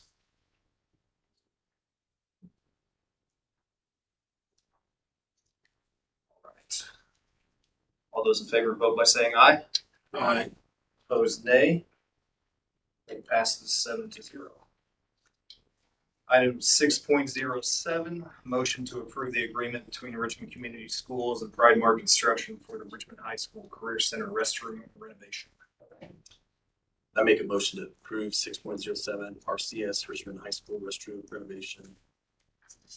Second. That is a motion by member Eloriaga, second by member Stevens. Any questions or comments? I just want to comment. I think Kim and I would probably say this is a long time coming for these restrooms. I think it'll definitely worth it. I think we gotta try to keep like the Early early Correct. 90s vibe. Right, we going got on. Let's take pictures and call it a day. Yeah. Is that all the old I don't know. I don't know when they. I don't know either. I mean, I think they're original to the Career Center when I don't know what year that was. They're but- very vintage. 83? Yeah. Are the 80s? Oh man. Maybe you can each keep a tile on the There wall. you go. There we go. Oh, yeah. Maybe that red Platforms. Check.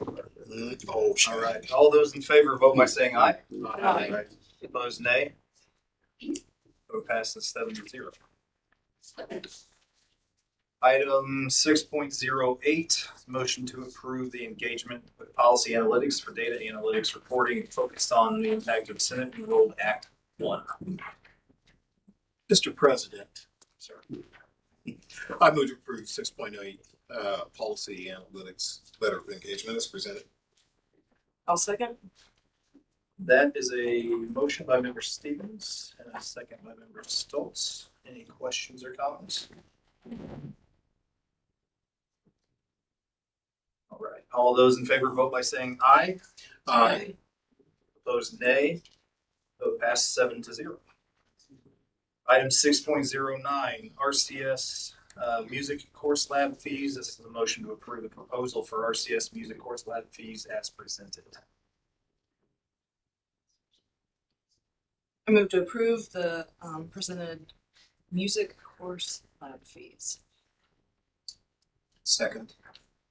That is a motion by member Stoltz and a second by member Stevens. Any questions or comments? I just thought I'd read out what they are for the public to hear. So high school musical instrument courses, $40 annual lab fee. Middle school musical instrument courses, $35 annual lab fee. All choral music courses, $30 annual lab fee. And then finally, student instrument rental fee for RCS owned instruments, $60 per year. I'm assuming we're just trying to make that as approachable as possible. Is that the yep.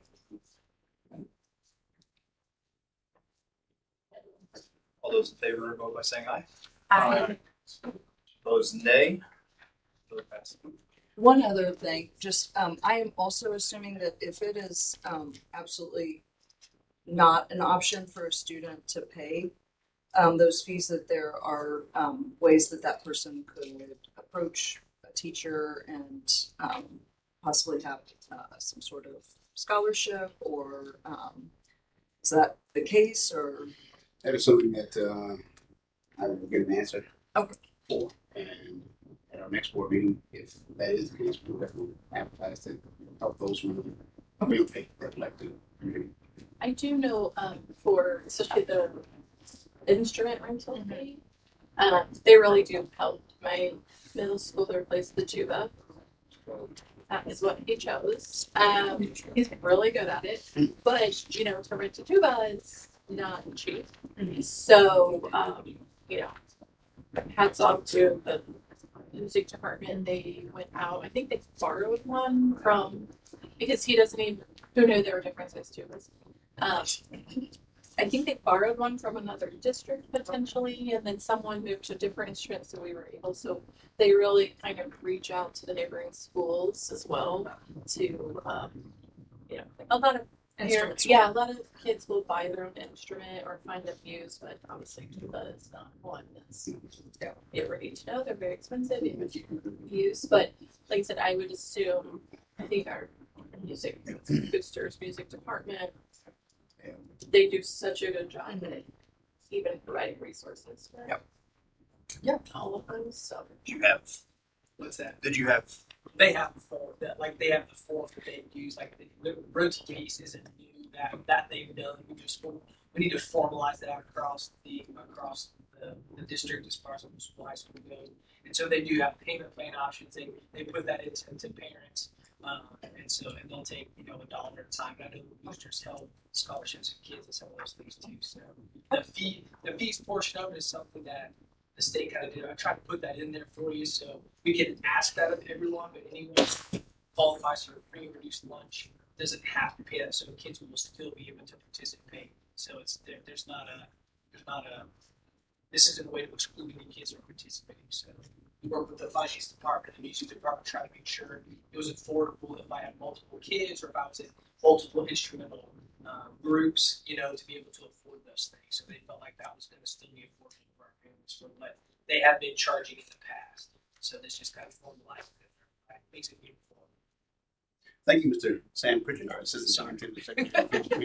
Sorry, I know that you are itching to get to that podium, so if there are any questions, feel free to join.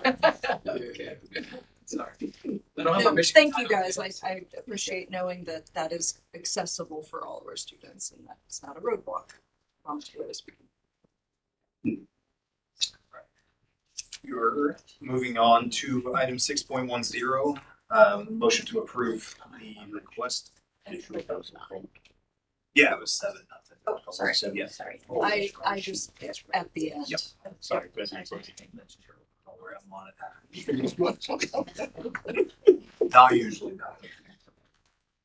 Item 6.10, the motion to approve the request to advertise for 700 Chromebooks as presented.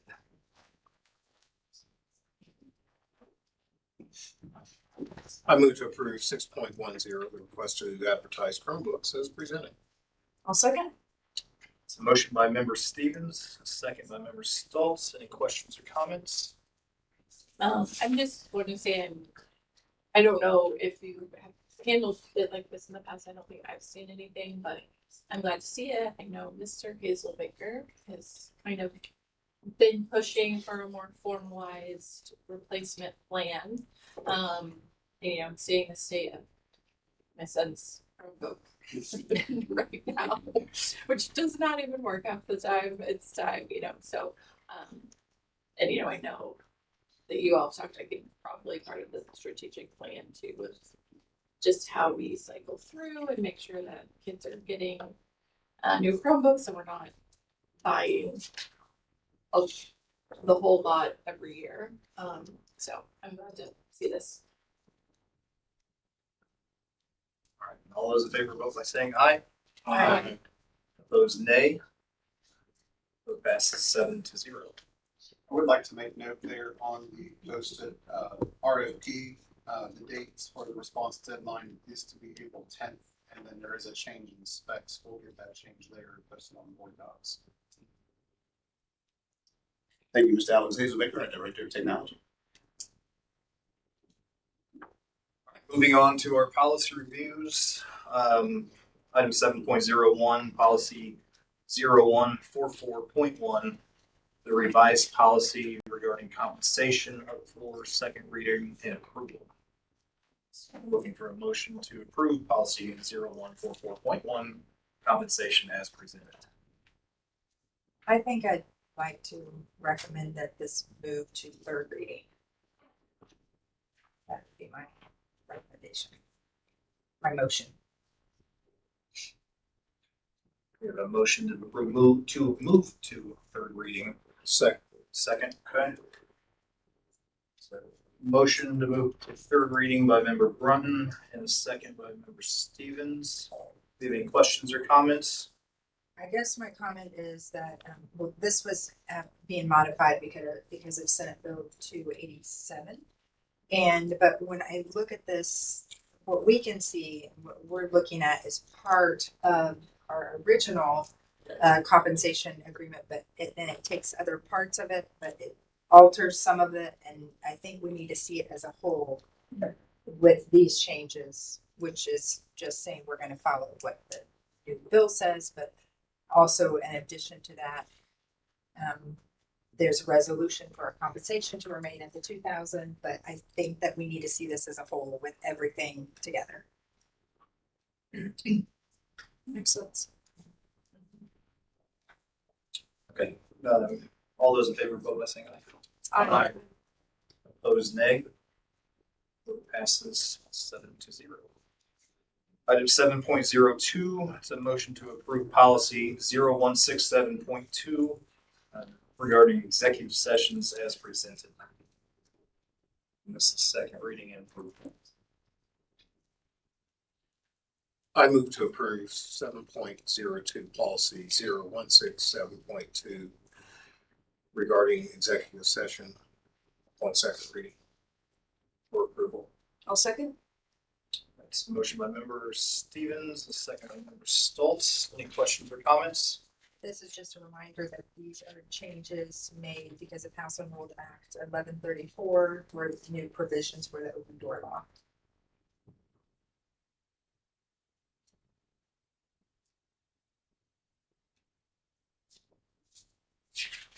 All those in favor vote by saying aye. Aye. Aye. Opposed, nay. Vote passes 7-0.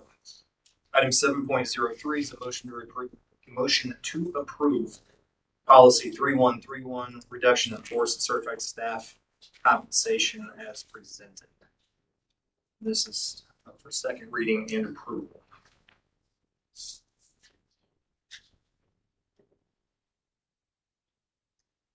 I make the motion to approve policy 3131, reduction in force and certified staff.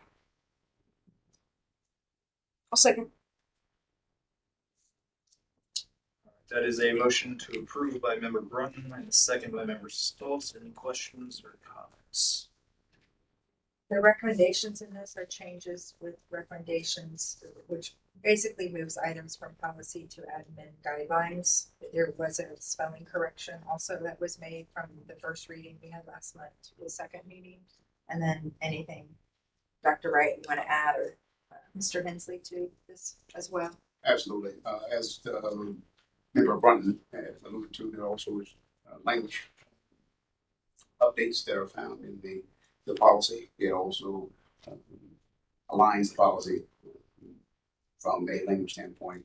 We have this more effectively and efficiently with the administrative guidelines. However, to not steal his thunder and to allow for Mr. Stephen Hensley, the Director of Human Resources, to join us.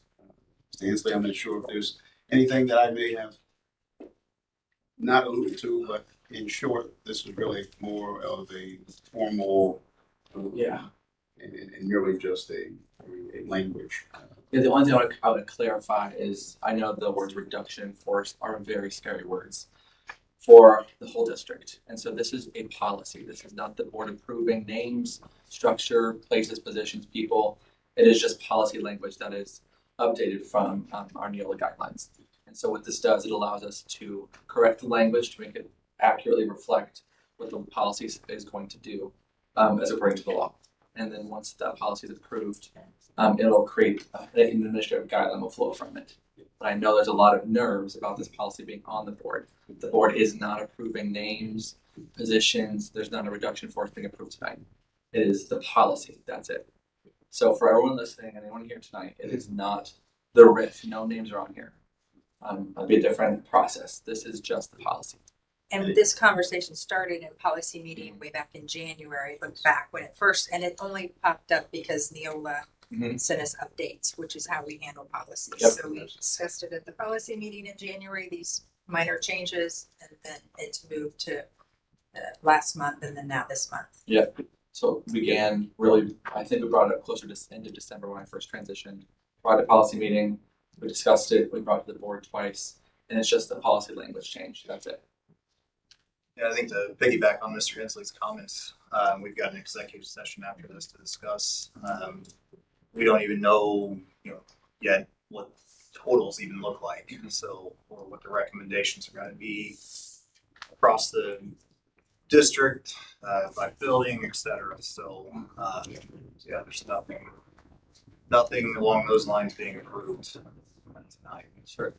Which again is consistent with our policies, provisions, and we're just exercising those in this practice.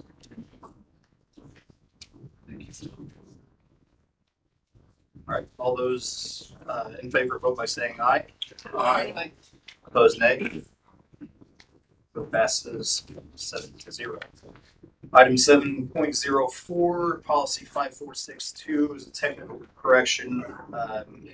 We're taking a class, so for second reading and approval, so we have a motion to approve policy 5462. Yeah, I move that we approve policy 5462 in regards to retaking a class. Second. It's a motion by member Stoltz, a second by member Pickering. Any questions or comments?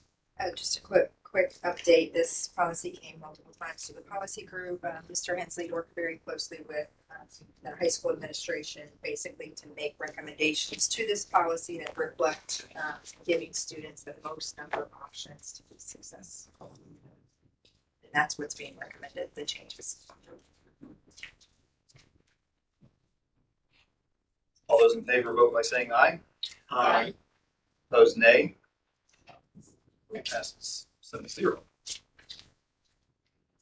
Item 8.01. You have an RDC update? I do, yes. The Richmond Redevelopment Commission, we actually met just yesterday. One of the main things that we did collectively, we passed a resolution to allot funds for the land bank that is investing in the redevelopment of the Star District. So hopefully we'll be seeing some forward momentum in regards to that as a city. And then obviously that affects our students in that area. And then something that affects us even more directly, we did acquire additional funds at the turn of the year. So our allotment at this point is $1,443,000 that the RDC has earmarked for RCS. So at some point, it would be good to kind of have some discussions in regards to what kind of proposal we might have for that. So that's it. Thank you. Thank you. 9.01 open forum. Does anyone have anything they'd like to bring up or discuss? I wanted to mention, or maybe we could collectively figure out the next policy meeting date. So my apologies for the cause of the cancellation last week. I was sick, but I do want to get that scheduled because I do know we had some policies on that. So I wanted to collectively see with Mr. Hensley and everyone present if March 24th or March 31st at 4 p.m. I know we're teetering back and forth between a 10 a.m. and 4 p.m. This was our 4 p.m. time, so. 31st is better for me, but I can be flexible if I need to be. Okay. What dates did you say? March 31st at 4 p.m. I'll be on spring break. That was all. Here. Can March 24th work for you? Yeah, what time do you want it? 4 p.m. Yes, I can do that. Would that work with board members? I'll make that work. Okay. Say 4 p.m. Yes. March 24th. That's also the evening for the meet the candidates, community. Oh, and what time does that event? Okay. So we should have. Yes.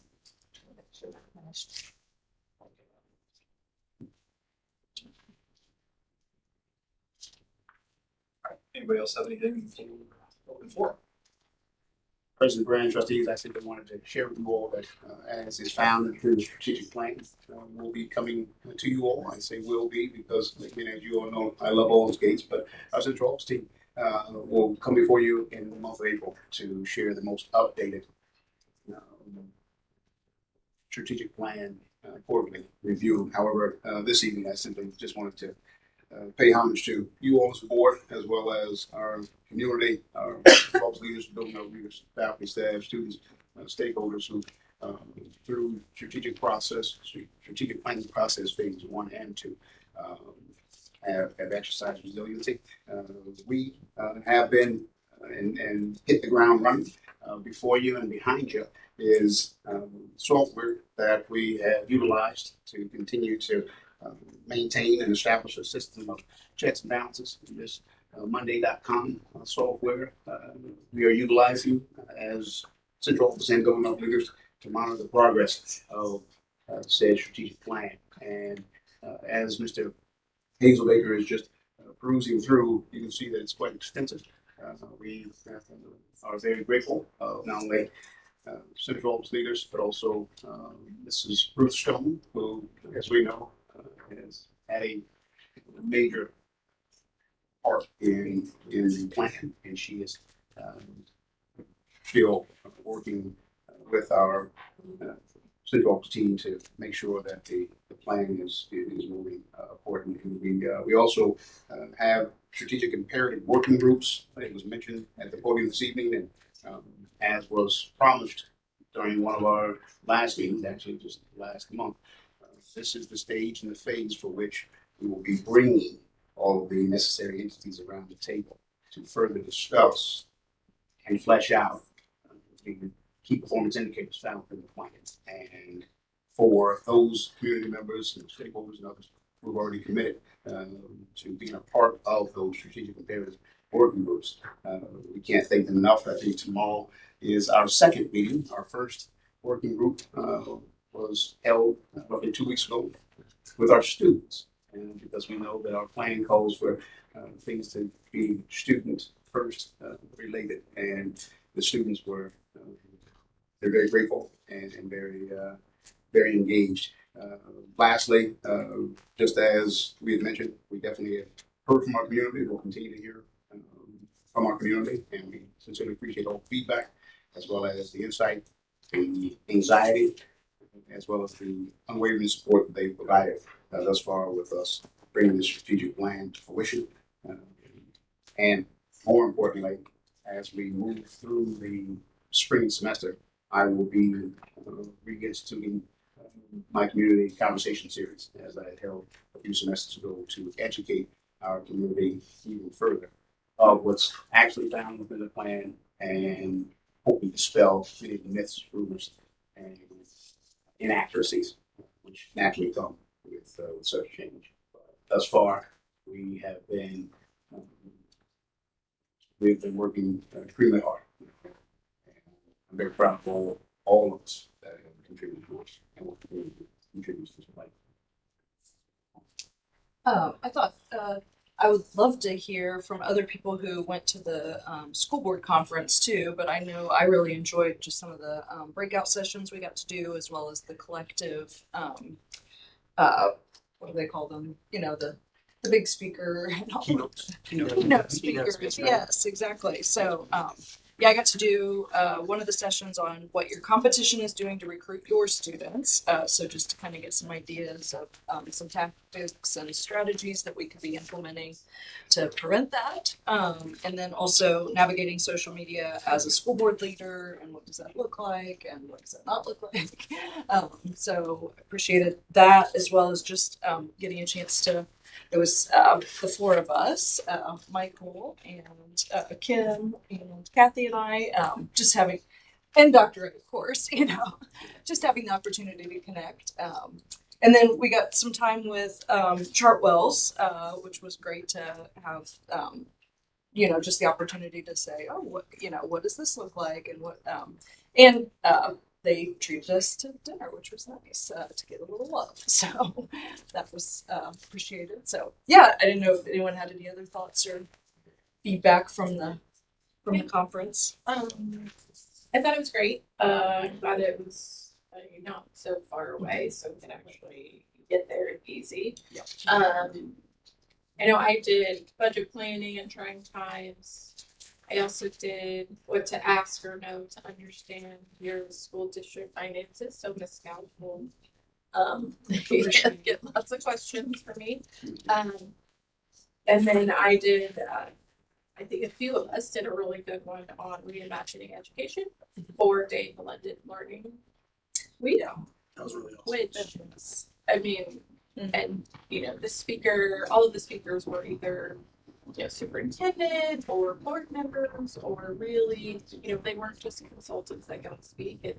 And the gentleman who did the 4-day blended, he actually was like, look me up on Facebook, right? He's got his whole plan, and you could see the feedback of the community, and which I think is important.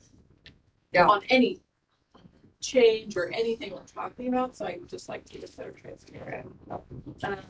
And then the one really big piece that has sort of stuck with me is one of the people, she's from Missouri, but she's led a lot of the finance sessions, is talking about the legislature in states.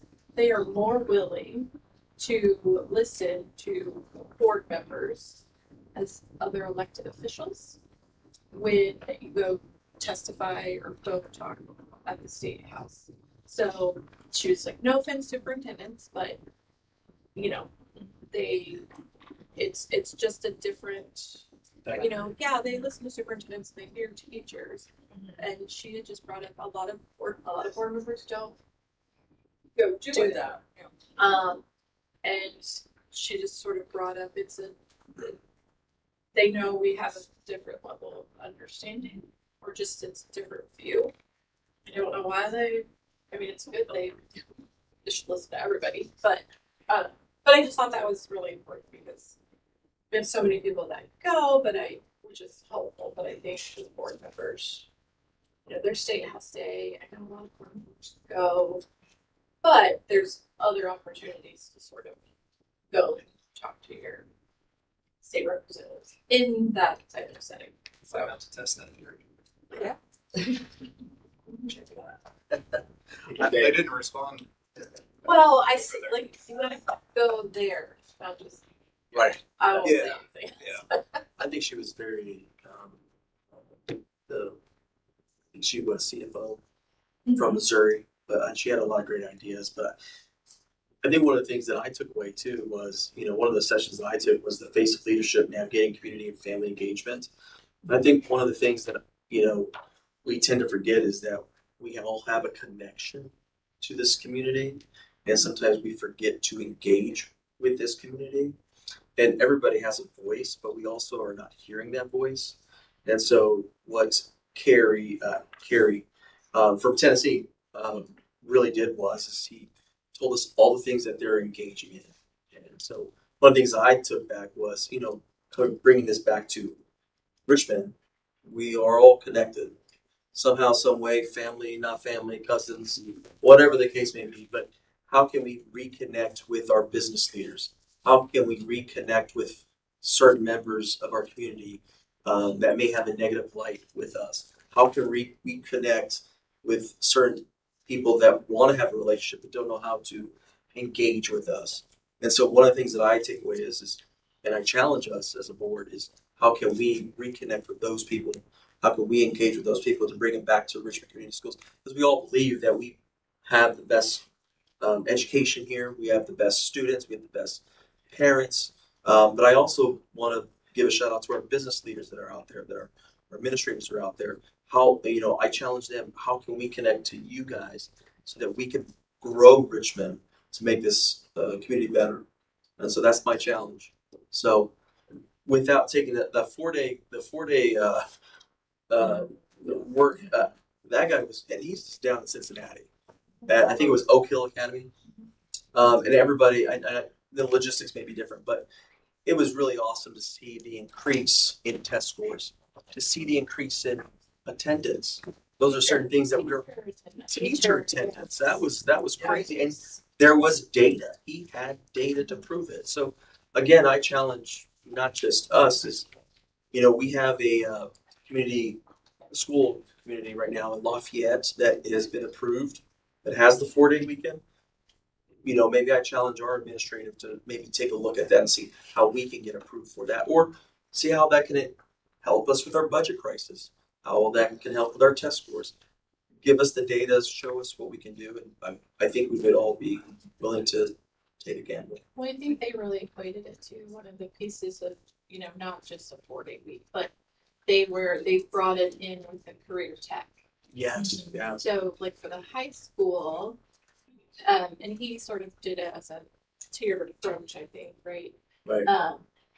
So it's not just like jumping into that, but it got your my wheel spinning about the new degree and all of the incoming ninth graders. Yeah, you talk about a 4-day week, but it's like they've got to do internships, they've got to work, so it's almost like building that into your school day.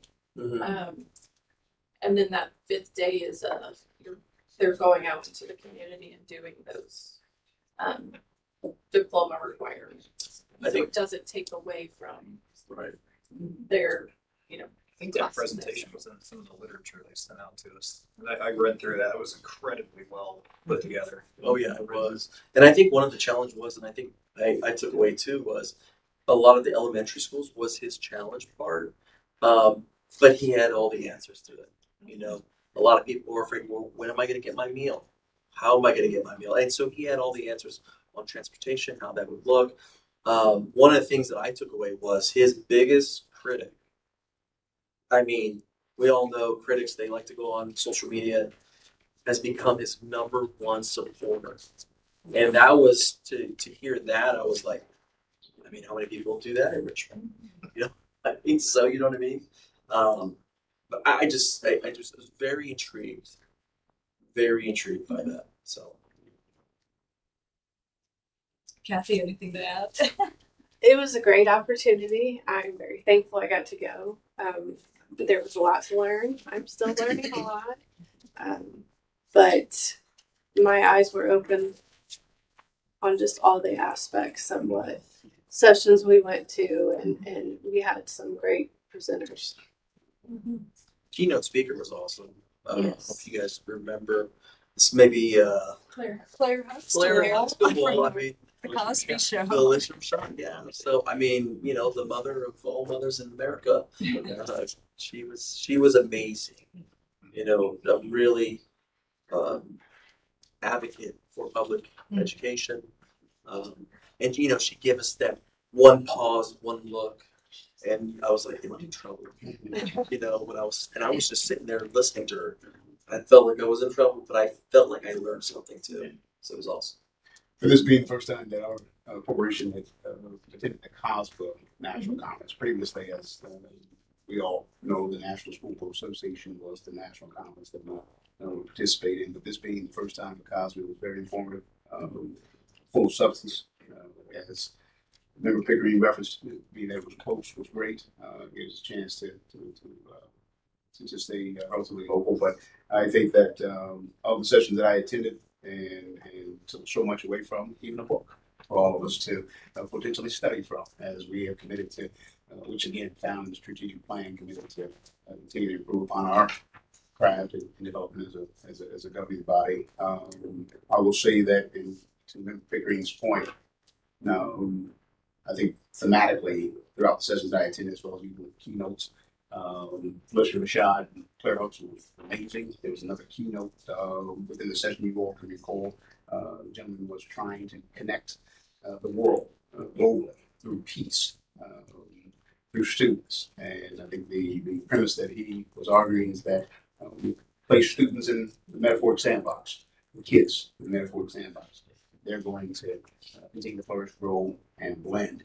It's adults that sometimes teach upon them those practices that may not be effective. But in closing, and as Member Pickering referenced, another thematic was, as you all heard me say before, and one of the presenters actually mentioned, that what happens in the boardroom echoes in the classroom, and of the collaborative nature and uniformity found within the Board of Education, Central Leadership, Superintendent, faculty staff.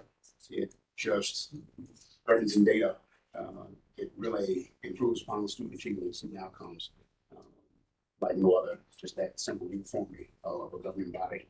And I'm excited to continue to attend Cosmo, as well as share with you all the literature in our board retreats that will be upcoming, and definitely appreciate those that were able to be physically in attendance and those of you with us in spirit. We'll have some more goodies to share down the road. It was positive. You can say one last thing. I was pleasantly surprised walking in is the board members and superintendents. They were a representation that looked like our district.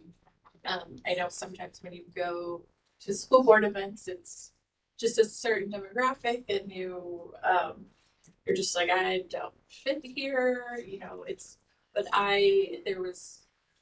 was just a microcosm, which I appreciated, just the diversity, and you had Midwest and the South represented, and Mid Atlantic, and I didn't meet one person from California or Colorado, but small districts, large districts. So I thought that was really, really important. That I think caused the sort of pulls. It just felt very comfortable. And just how friendly everyone was. Yeah. Everybody had ideas and they wanted to share their ideas, but they really wanted to know where you're from. You know, and so it's kind of like, oh, we're from Indiana.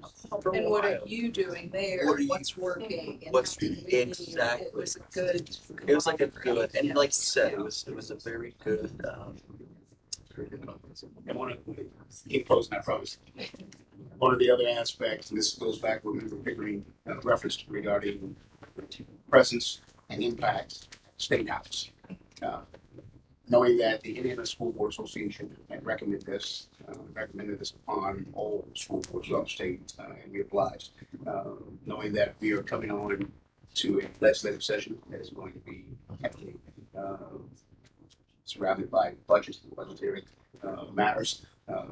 The previous time in which the state had the legislative session was centered around budget, it was the superintendents and it was the school board members walking a line in sync as the ISBA and as the IAPSS, the Association of School Superintendents.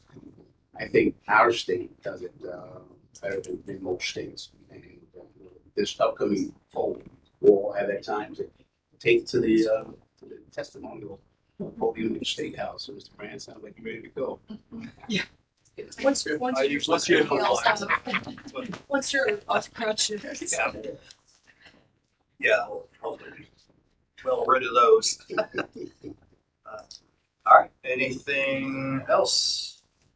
If not, preview of upcoming meetings and events. Of note, the April school board meeting has been moved to Tuesday, April 14th, 5:30 p.m. So all members can attend the district ISBA regional meeting on April 15th. And then, as we just discussed a little bit ago, policy meeting will be rescheduled for next Tuesday, the 24th at 4 p.m. That you have an adjournment. President Brand, trustees, I want to ask that Mrs. Bridget Hazelbaker rejoin us at the podium for this evening's bell ringer prior to the adjournment. Ms. Hazelbaker, welcome As a back. board member of the Richmond High School Alumni Association, I am very, very happy to announce that the Alumni Association office has been moved to Tarrant Center. So we are relocated to the old athletic office. And so if you walk past there, you'll see we have merchandise for sale, yearbooks. Really excited about getting our class reunions started there in Tarrant Center virtual Richmond High School. So I'm also looking to look at what sort of evening events we can host and let people come into the alumni office and browse through, look at a lot of the trophies and photos and all that. So that's one of my bell ringers. And then my second is also we have kindergarten preschool registration. That's coming up here on April 9th. That's at all of our schools from 5 to 7. At all of our elementary schools from 5 to 7. So our schools are working hard to get those folders ready and get information out to our families to get our buildings ready for our kiddos. So, and you may be noticing some of our employees as kindergartners. So that is our marketing push that we're pushing out today. So if you check out our social media channels, you'll see a good one today, and there's going to be an excellent one tomorrow. So I welcome you guys like that tomorrow. So thank you. Thank you, Mrs. Hazelbeck. All right, meeting adjourned.